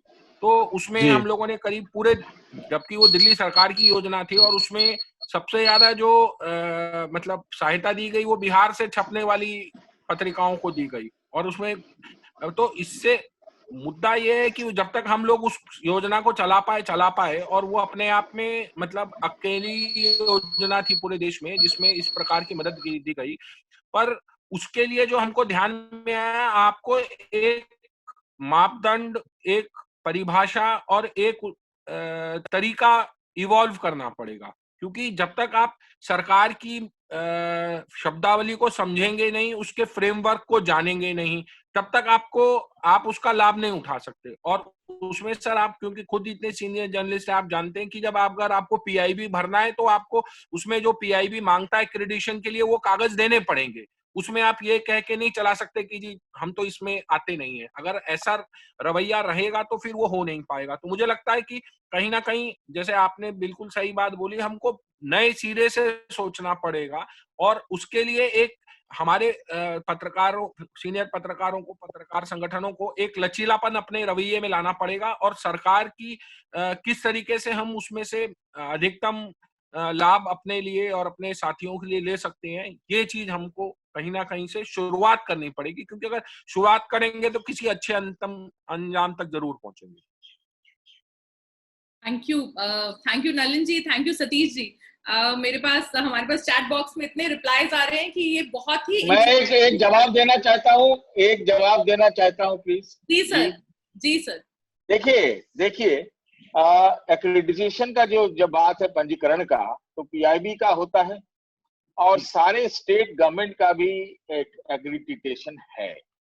तो जब तक ये परिभाषा तय न हो, कम से कम जो एक्रेडिटेड हैं उनके लिए इस महामारी के काल में तमाम सरकारें जो हैं, स्टेट गवर्नमेंट से लेकर गवर्नमेंट ऑफ इंडिया तक, एक मुश्त राशि अगर इतने पूरे देश में 80 करोड़ लोगों को अनाज पहुंच जा रहा है और इतने लोगों के डीबीटी हो जा रहे हैं, डायरेक्ट बेनिफिट ट्रांसफर हो जा रहे हैं, तो अगर जो एक्रेडिटेड ही हैं उन्हीं को कुछ एक इस वक्त जो नीडी भी है, आप देख लें, वो आसान है, उतना मुश्किल नहीं है, आपका इरादा होना चाहिए, हो जाएगा सर। पर जैसे मैंने आप जो कह रहे हैं वही चीज को सर सरकार में क्या होता है ना, लिखित देना पड़ता है। जो आप बोल रहे हैं, आप इसका 2 लाइन का मेल लिख के सेक्रेटरी पीआर सीएम को भेज दिए, तब कागज बाबूगिरी में समस्या ये है सर, जब तक कागज नहीं आएगा ना स्वतः स्फूर्त कोई उस पर एक्शन नहीं लेगा। अरे हम इतने बड़े नेता है, वो लोग सारे सर वो बाबू लोगों को साइड कर दे रहे हैं। सर आप ऐसा है ना, वो नेता कितने बड़े हैं और कैसे हैं वो आप मुझसे बेहतर जानते हैं। नहीं, नेता चाहेगा तो हो जाएगा। नहीं सर, मैं देखिए तो हो जाएगा। सर मेरा निवेदन ये है कि जो आप बोल रहे हैं ना, बिल्कुल आपने सही बात बोली। हमने अपने दिल्ली सरकार में ये चीज कर दी है सर, कि जो हमारे एक्रेडिटेड जर्नलिस्ट हैं उनके लिए हमने हेल्थ स्कीम कर दी है। हमने तो उसमें यहाँ तक चलाया तो आपने कर दी ना भाई। हाँ, वो अपने परिभाषा का वेट नहीं किया ना। नहीं सर, पर आप समझे नहीं ना, होता क्या है, उसमें भी हमको 3 साल लगा। पॉइंट ये है कि सरकार में ना आप उसको पहुंचते रहिए तब होता है, नहीं तो अगर आप देखेंगे कि अगर आप एक बार कोई चीज ऑफ ट्रैक उतर गई तो फिर गई। ये बात सही है आपकी, 2 ब्यूरोक्रेटिक हर्डल्स तो हैं ही, लेकिन ब्यूरोक्रेटिक हर्डल्स को अगर कोई दूर कर सकता है तो वो जो करिश्माई नेता लोग हैं ना। नहीं सर, यहाँ थोड़ा सा आपको ठीक कर दूं, कोई करिश्माई कुछ नहीं है, क्योंकि जो सरकार में ना सर एक जीएफआर करके बीमारी है, उसका नाम है जनरल फाइनेंशियल रूल्स। अगर सब पत्रकार उसको पढ़ने लग जाएं तो उन्हें किसी नेता की आवश्यकता नहीं है, क्योंकि अगर वो कागज पूरा नहीं होता है ना सर, तो मेरा खुद का मतलब पैसा था सर, वो 1 साल बाद मिला मेरे को, और जबकि हमारा ही अकाउंटेंट है, वो हमारा ही वो है, कागज तो आपको पूरा करना ही पड़ेगा। वो कह रहे हैं ना, अब पहले सर ठीक हो जाए, माथा ठीक हो जाए, उसका कागज भी हो जाएगा। आप दोनों के सर, मैं बीच में इंटरप्ट करना चाहूंगी, आप दोनों के बहुत इंटरेस्टिंग डिस्कशन की वजह से हमारे पास और ज्यादा क्वेश्चंस आते जा रहे हैं। और बहुत सर, मैं ये शायद बोलना सही लगे या ना भी लगे, पर खुशी मुझे इस बात की है कि एटलीस्ट हम इन फोरम्स को बहुत हेल्दी तरीके से यूज कर रहे हैं अपने डिस्कशंस को और अपनी बातों को आगे रखने के लिए। और वर्चुअल वर्ल्ड की होने की वजह से हम इसे रिकॉर्ड कर सकते हैं, हम इसे दोबारा सुन सकते हैं। मैं दोबारा से बताना चाहूंगी कि जो लोग हमसे इस फोरम पे जुड़ नहीं पा रहे हैं, वो लोग फेसबुक पर हमारे साथ आराम से जुड़ सकते हैं। हम वहां पर लाइव हैं और पीआर नीति की ऑफिशियल वेबसाइट के थ्रू वहां पर लाइव है, और पूर्वांचल यूनिवर्सिटी की भी वेबसाइट पर हम लाइव चल रहे हैं। तो आप आराम से वहां पर जुड़ सकते हैं। मैंने सोचा था कि मैं पहले विभा सिंह जी को बोलूं, वो अपना क्वेश्चन करें, पर उससे पहले मेरे पास झड़ी और क्वेश्चंस की आ गई है। मिस्टर पाठक जी हैं, नरेंद्र पाठक जी, जो अपना क्वेश्चन संजीव भनावत सर से और सतीश जी से करना चाह रहे हैं। अनम्यूट करें आतुर जी, अगर आप उनको, वो अपने क्वेश्चन को रखना चाह रहे हैं। मैं शायद उनको अभी, शायद वो अभी ऑनलाइन नहीं है या कुछ दिक्कत आ रही है। हमारे साथ बहुत ही वरिष्ठ एकेडमिशियन जुड़े हुए हैं, उमेश पाठक जी। उमेश पाठक जी के भी क्वेश्चंस हैं। अगर उमेश पाठक जी को आप अनम्यूट करें तो उमेश जी भी अपना क्वेश्चन रखना चाहेंगे। सबसे पहले तो मैं बधाई दूंगा पूर्वांचल विश्वविद्यालय को, डॉक्टर मनोज मिश्रा जी और पीआर नीति के मैडम विभा सिंह जी और मॉडरेटर आशिमा सिंह जी को, कि आपने सच में बहुत अच्छा आयोजन किया है। और काफी देर से मैं सुन रहा हूँ और बहुत अच्छा लगा। भनावत सर को सुनना अपने आप में एक ट्रीट होता है। और अभी जो सतीश जी के साथ और नलिन जी के साथ जो बातचीत चलती है वो निश्चित रूप से बहुत ही व्यवहारिक है, क्योंकि पत्रकार की बात जब हम करते हैं तो हम पत्रकार को मीडिया इंडस्ट्री मान लेते हैं। जब एक पत्रकार कुछ करता है या अच्छा या बुरा, तो उसको दोष देने के, नेगेटिव सोचने की समाज को इतनी आदत है कि पूरा हिंदुस्तान चाहे जो भी करे, लेकिन नेता के जिम्मेदारी पत्रकार की। तो ये एक समस्या है। उसके पॉजिटिव पहलू को हम देखें, कोरोना काल में जिस तरह से जान पे खेल के लोग काम कर रहे हैं और उनकी उपलब्धियां सामाजिक आर्थिक रूप से क्या है सबको पता है कि दुआ बहार की मांगी तो इतने फूल खिले, कहीं जगह न मिली मेरे आशियाने को। वाह। तो हालात हाजिर इतना खराब है कि जिसके ऊपर नैतिकता की सारी जिम्मेदारी है, उसको ये पता नहीं है कि कल शाम को मेरी नौकरी है या नहीं। बाकी सारे उद्योग धंधे कुछ भी करने के लिए स्वतंत्र हैं, लेकिन नैतिकता की जिम्मेदारी पत्रकारिता की है। मीडिया एथिक्स की बात रोज होती है, बाकी इंडस्ट्री में एथिक्स की कोई आवश्यकता नहीं है।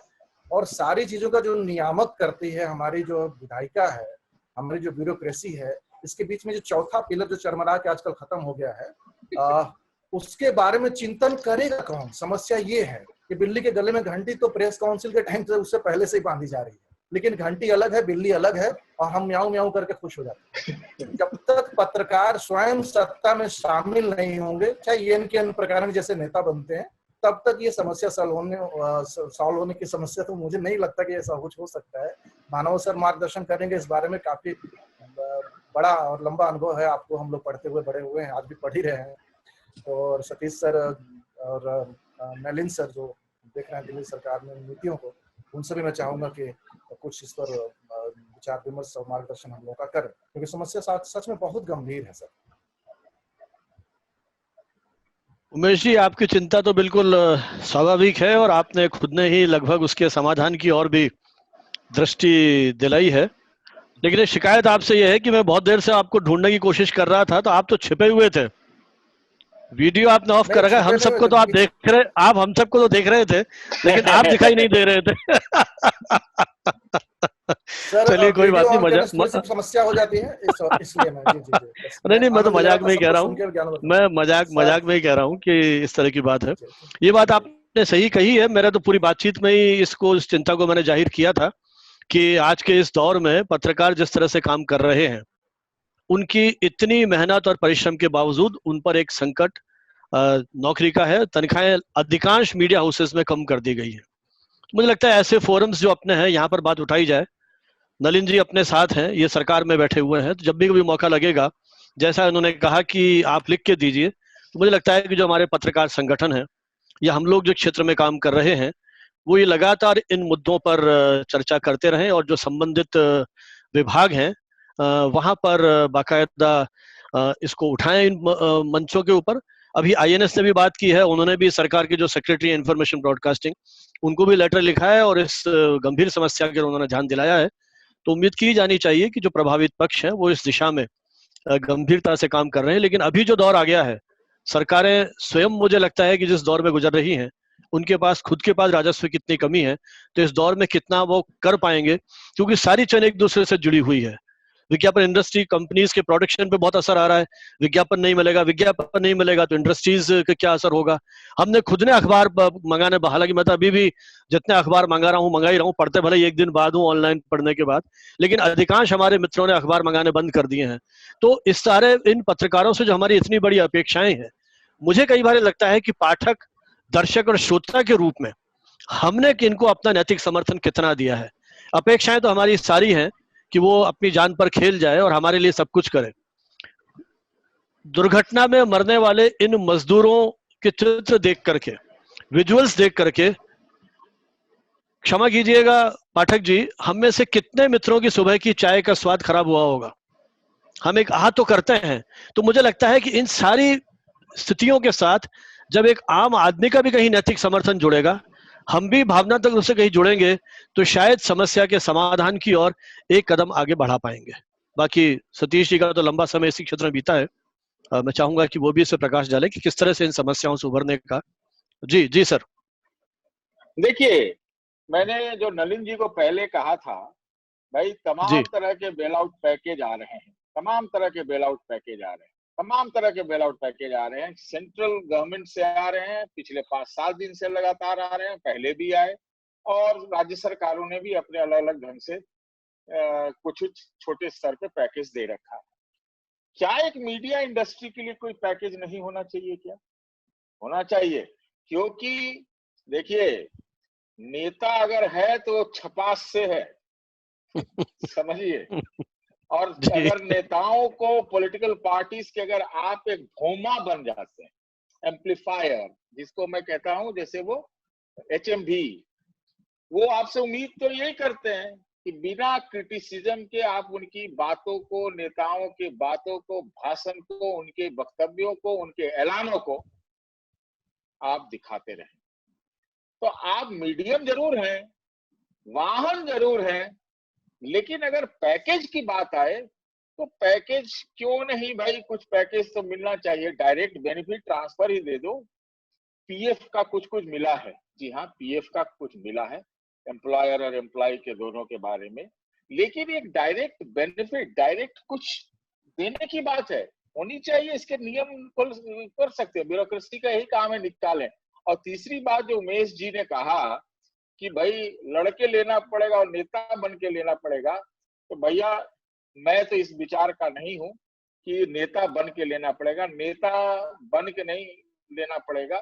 आप जो नेता आपके जरिए बनते हैं, आपके व्हीकल हैं, आपको व्हीकल समझते हैं, उनको सोचना चाहिए कि इतनी मजबूरी में, इतने कठिन परिस्थितियों में, नीचे से लेके ऊपर तक अखबार का चाहे टीवी का, सारे की हालत अच्छी नहीं।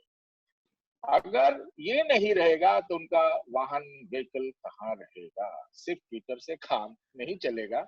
इसलिए यहाँ भी मानवीय पक्ष अपनाना चाहिए, कुछ पैकेज देखना चाहिए, कुछ DBT देखना चाहिए, कुछ वेवर देखना चाहिए, क्रेडिटेड हो या नॉन क्रेडिटेड हो, कुछ एक्रेडिटेड हो, उसका अंतर को थोड़ा भूलते हुए, जैसे आपने राशन कार्ड में किया ना कि पहले राशन कार्ड था तब 1,70,000 करोड़ का पैकेज हुआ और उसमें जो कहा गया कि भाई 81 करोड़ लोगों को राशन मिलेगा। अब आपने कहा कि बिना राशन के कार्ड के भी सब जगह 8 करोड़ माइग्रेंट्स है, उनको मिल जाएगा। तो जरा एक्रीडिटेशन और नॉन एक्रीडिटेशन का थोड़ा सा अंतर रखिए, अलग करिए, थोड़ा देर सस्पेंड कर दीजिए। और आप राज्य सरकार, अगर केंद्र सरकार के पास उतना पैसा नहीं है तो राज्य सरकारों के पास कम से कम पत्रकारों को बहुत नहीं चाहिए, उतना पैसा देने के लिए मान्यवर जरूर है। सर, आपकी इस बात को मैं आगे जरूर बढ़ाऊंगी और ये बात बोलना चाहूंगी कि हम सभी मीडिया अकेडमिशियंस हैं और बहुत सारे लोग हैं जो यहाँ पर इस फोरम पे जुड़े हैं, जो पत्रकार हैं, और जिस बेल आउट पैकेज की बात आप कर रहे हैं वो बहुत ज्यादा जरूरी है।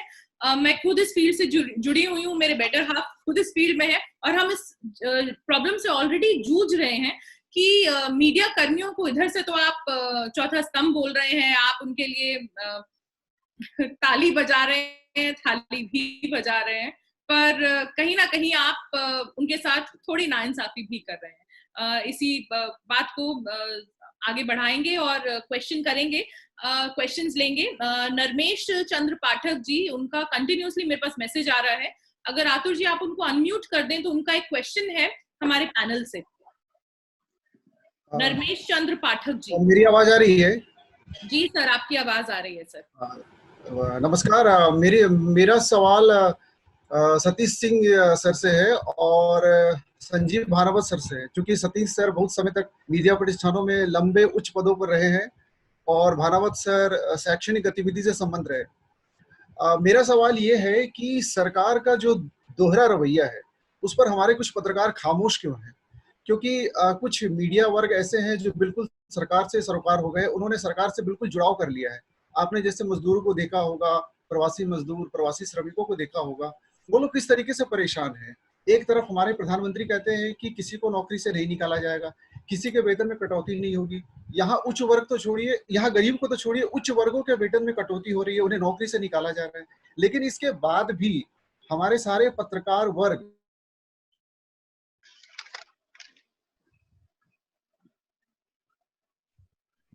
हमारे सारे मीडिया हाउसेस बहुत ज्यादा कुछ ही हैं, जैसे बड़ी संख्या में खामोश हैं और सरकार के साथ हाँ में हाँ मिलाते हैं। शैक्षणिक गतिविधि से जुड़े लोग भी खामोश हैं, इसके बारे में आवाज नहीं उठा रहे। मेरा सवाल यह है कि इस फोरम में हम लोग इतनी बड़ी बड़ी बातें कर रहे हैं, लेकिन जमीनी स्तर पर सरकार का विरोध क्यों नहीं कर रहे? किन किन सरकारों का विरोध कीजिएगा? सारी सरकारों का विरोध करना पड़ेगा।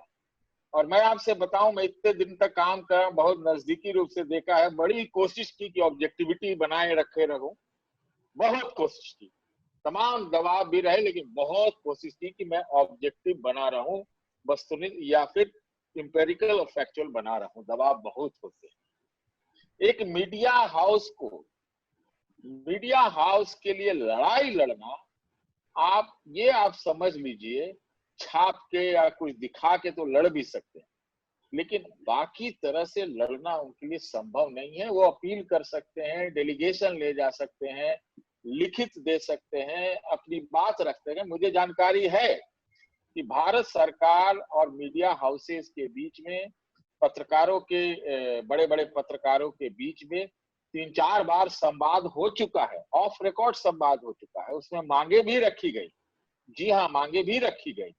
और मुझे तो ये भी मालूम है कि 1-2 मांगों के बारे में, लेकिन मैं उसका ये जिक्र नहीं करना चाहूंगा।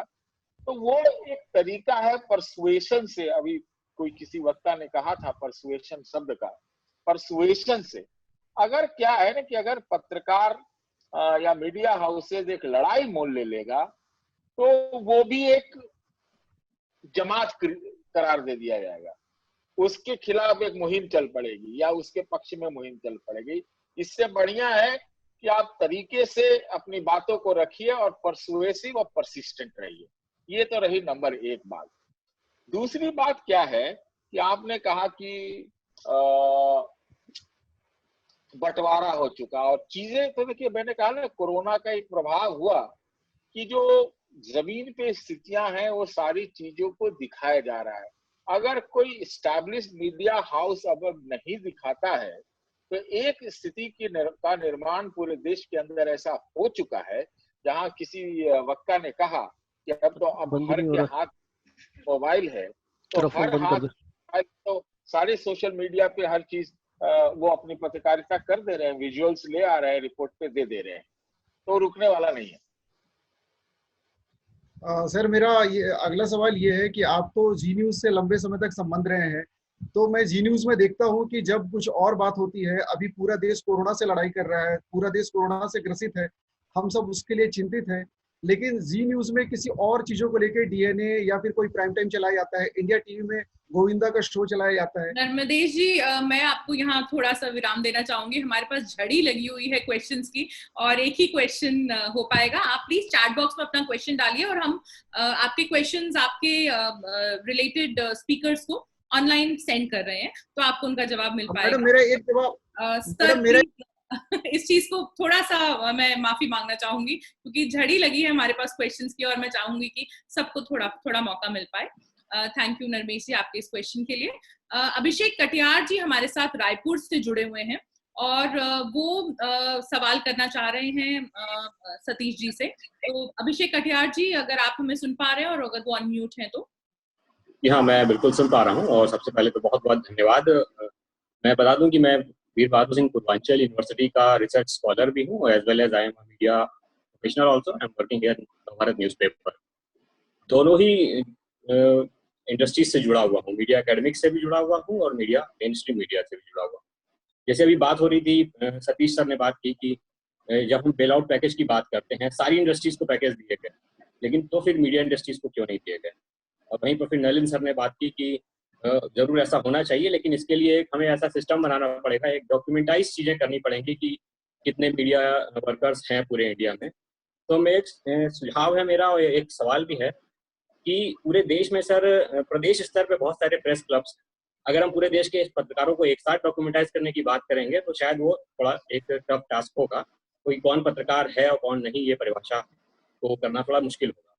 तो देश के जितने भी स्टेट लेवल पे प्रेस क्लब्स हैं, उनको हम एक बैनर के तले लाकर, मतलब एक ऑर्गेनाइजेशन बनाकर एक बैनर के तले लाकर उनका कोई रजिस्ट्रेशन नंबर, कोई गाइडलाइंस के तहत उनको अगर करके फिर हम इस तरीके से डॉक्यूमेंटाइज करें कि कितने जर्नलिस्ट हैं और उनको एक बेल आउट पैकेज कुछ भी दे सकते हैं। क्योंकि सर बातें बहुत की जा रही हैं कि ये मीडिया संस्थानों की नौकरी नहीं जानी चाहिए, लेकिन मैं खुद पीड़ित हूँ और मेरे कई साथी इससे पीड़ित हैं जिनकी पूरी जीविका मीडिया संस्थानों पर ही निर्भर है और सैलरी काटी गई है। संक्षिप्त रखें अपना सवाल अभिषेक। मैं जानना चाहूंगा सतीश सर से और नलिन सर से कि आप क्या कहना चाहेंगे।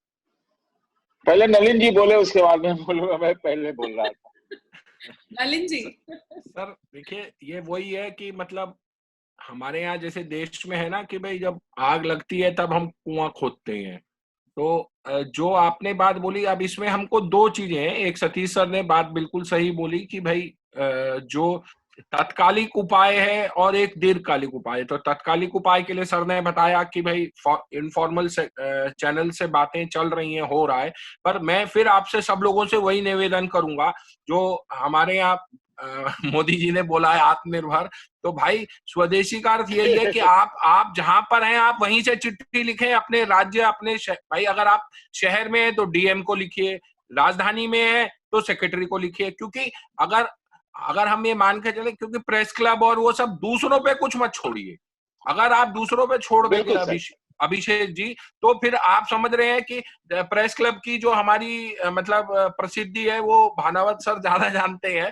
तो उसे क्या कहते हैं, मुद्दा ये है कि अगर 10 लोगों को जानता हूं, मैं उनको बोलता हूं भाई मैं तुमको ड्राफ्ट भी बना के दे रहा हूं, तुम साइन करके आगे भेज दो, तो ये पत्रकार कर देगा। अगर आप उसको बोलेंगे कि भैया तू चिट्ठी भी बना दे, तो मतलब आप सोचो कि हमारे यहाँ भी जो पत्रकार बंधु आते हैं, कई बार वो जो कागज भरना होता है तो भाई हम उनको कागज भी देते हैं, कलम भी देते हैं और बता भी देते हैं भैया आप ये लिख दो। क्योंकि अगर उनको ज्यादा बोलेंगे तो वो गुस्सा होने लग जाते हैं। तो मेरा नम्र निवेदन वही है कि आप अपने लेवल पे इस चीज को शुरुआत कर दीजिए, तो आप देखिए इसमें हम सबको जरूर सफलता मिलेगी। क्योंकि अगर हम दूसरा करेगा वो स्थिति अब खत्म है। सर जी, मैं ये कह रहा हूँ थोड़ा सा, I am just saying this in a lighter way, but giving a very serious message. जी सर। देखिए जी, बिहार में चुनाव है जी, बिहार में चुनाव होने वाला है जी सर। बंगाल में चुनाव होने वाला है जी और सर। उत्तर प्रदेश में भी चुनाव बहुत दूर नहीं है। जी सर। तो वहां अगर ये मुहिम चलाई जाए तो वहां की सरकारी ये वाला काम जल्दी से कर भी दे सकती है। भले केजरीवाल नहीं करे क्योंकि हाल में ही चुनाव हुए हैं, लेकिन मुझे लगता है कि एक स्थिति का निर्माण है और सब लोग को समझना चाहिए स्थिति सीरियस है। जैसे हमने बताया सर, दिल्ली में तो हम कर चुके हैं, अब वो फॉर्मल तो हम लोग कर ही चुके हैं। अब ये है कि अगर आप एक्रेडिटेड जर्नलिस्ट से आगे जाते हैं तो वो एक समग्रता से हमको सोचना पड़ेगा। क्योंकि अगर एक नेशनल पॉलिसी बन जाती है जैसे आपने बताया सर, तो वो सब सारे स्टेट्स को उसको फॉलो करने में सुविधा भी होगी। और जैसे सरकार में होता है सर, दो तरीके से काम होता है, एक इनिशियलाइजेशन है, एक प्रेसिडेंस है। अगर प्रेसिडेंस बन गया तो फिर बात खत्म हो गई, किसी को कोई आपत्ति भी नहीं होती है उसमें। नहीं ना, और आपकी बात से मैं नलिन जी बहुत सहमत हूँ कि अगर आपने प्रेस ऑर्गेनाइजेशन, प्रेस क्लब्स आदि आदि पे छोड़ा तब तो ये बात नहीं बनेगी। मुद्दा है तात्कालिक, क्योंकि ये जो अनप्रेसिडेंटेड क्राइसिस है तो एकदम तात्कालिक कुछ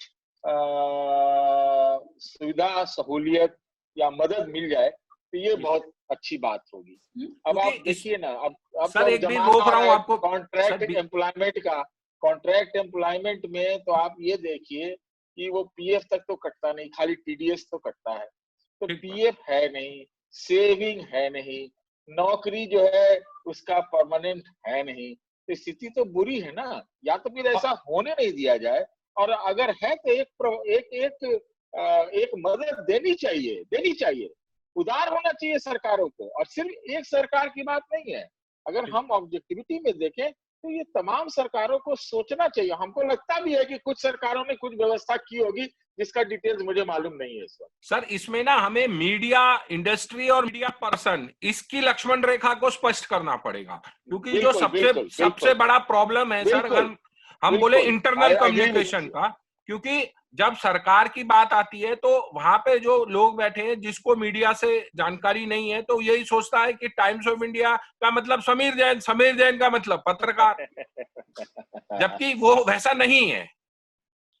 नहीं, दोनों को चाहिए बेल आउट। मैं यहाँ आपको विराम देना चाहूंगी सर, हमारे पास बस 3 ही मिनट बाकी हैं और ये सत्र खत्म करने के लिए बहुत सारे सवाल हैं, बहुत सारी बातें हैं और बहुत सारे कमेंट्स हैं जो कंटिन्यूअसली फेसबुक पे और हमारे इस चैट फोरम पे आ रहे हैं।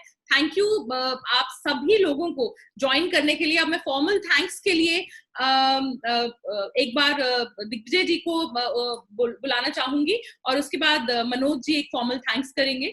और मैं चाहूंगी कि दिग्विजय जी एक बार आप आए, और आतुर जी अगर हो सके तो दिग्विजय जी का ऑडियो वीडियो। ठीक है, थैंक यू सर। बहुत बहुत धन्यवाद आसिमा मैम। इस आयोजन का आयोजन सचिव होने के नाते मुझे बहुत हर्ष है कि सतीश केसिंग सर का कुछ दिनों पहले मैंने एक फेसबुक पे वीडियो सुना था, जिसमें सतीश सर बता रहे थे कि कोरोना के बाद का भारत कैसा होगा और कितने 100 करोड़ लोग घरों में कैद हैं। वो वीडियो मैंने देखा तो मुझे एक दृष्टि आगे की दिखी कि अभी ये सब कुछ बदलने वाला है, कि हम एक दूसरे से दूरी बना के रहेंगे, कोई पास आए तो उसे अलग तरीके से देखेंगे। और आज सर को सामने सुन के बहुत अच्छा लगा। और सर ने बहुत सारी बातें की, मीडिया उद्योग के लिए जो पैकेज की बात की, इस पे एक सबको अपनी आवाज उठानी पड़ेगी और सरकार से मांगना पड़ेगा, क्योंकि अगर हमारी आवाज ये इन जन माध्यमों के कारण राष्ट्रीय स्तर तक पहुंच रही है और अगर यही कमजोर होंगे तो फिर आम आदमी कहीं ना कहीं से कमजोर होगा। नलिन चौहान सर की जो बात गवर्नमेंट सेक्शन की, सूचना विभाग की और मीडिया में क्या चल रहा है, किस तरीके से और बेहतर तरीके से करें, वो हम लोगों के लिए ज्ञानवर्धक रहा। हमारे मुख्य अतिथि संजीव भनावत सर, जिनकी किताबें हम लोग पढ़ा करते थे, लाइब्रेरी से जाते थे, सर को दिखते थे। कम्युनिकेशन टुडे पत्रिका में अगर हम लोगों का एक आर्टिकल छप जाए तो उसको बड़ा गौरवान्वित महसूस करते थे कि सर की पत्रिका में एक जगह हम लोगों को मिली और सर ने समय समय पे दिया भी, अगर स्तरीय लेख भेजा तो छपा। इसके लिए सर आज आप कार्यक्रम में बतौर मुख्य अतिथि आए, इसके लिए बहुत बहुत धन्यवाद जी। धन्यवाद। सर्वेश त्रिपाठी सर ने विषय प्रवर्तन बहुत ही बढ़िया तरीके से किया और सारे आयामों पे बात रखी। मैं सर आपका बहुत बहुत धन्यवाद देता हूँ। नीति की निदेशक विभा जी ने इस कार्यक्रम को ऑर्गेनाइज करने के लिए पूरी उनकी टीम इसके लिए लगी रही, टेक्निकल सपोर्ट देने के लिए आतुर शर्मा जी और अभिषेक जी ने इतनी अच्छी डिजाइनिंग और सारी चीजों के लिए की, उनको भी मैं थैंक्स करता हूँ।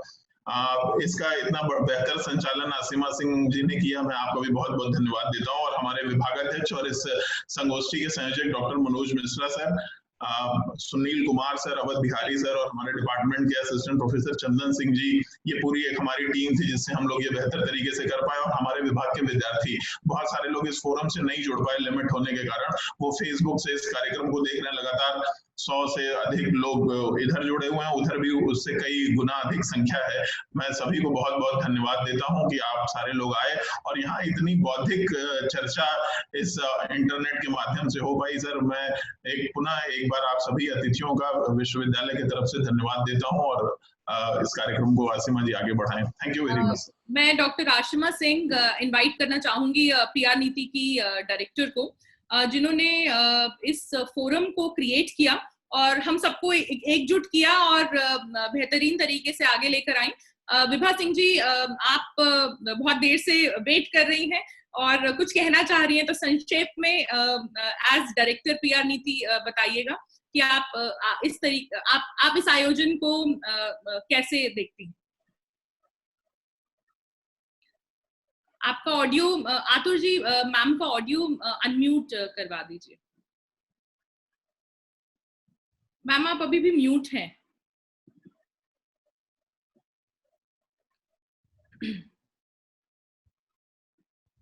आतुर जी, आप मैम का ऑडियो अनम्यूट करिएगा।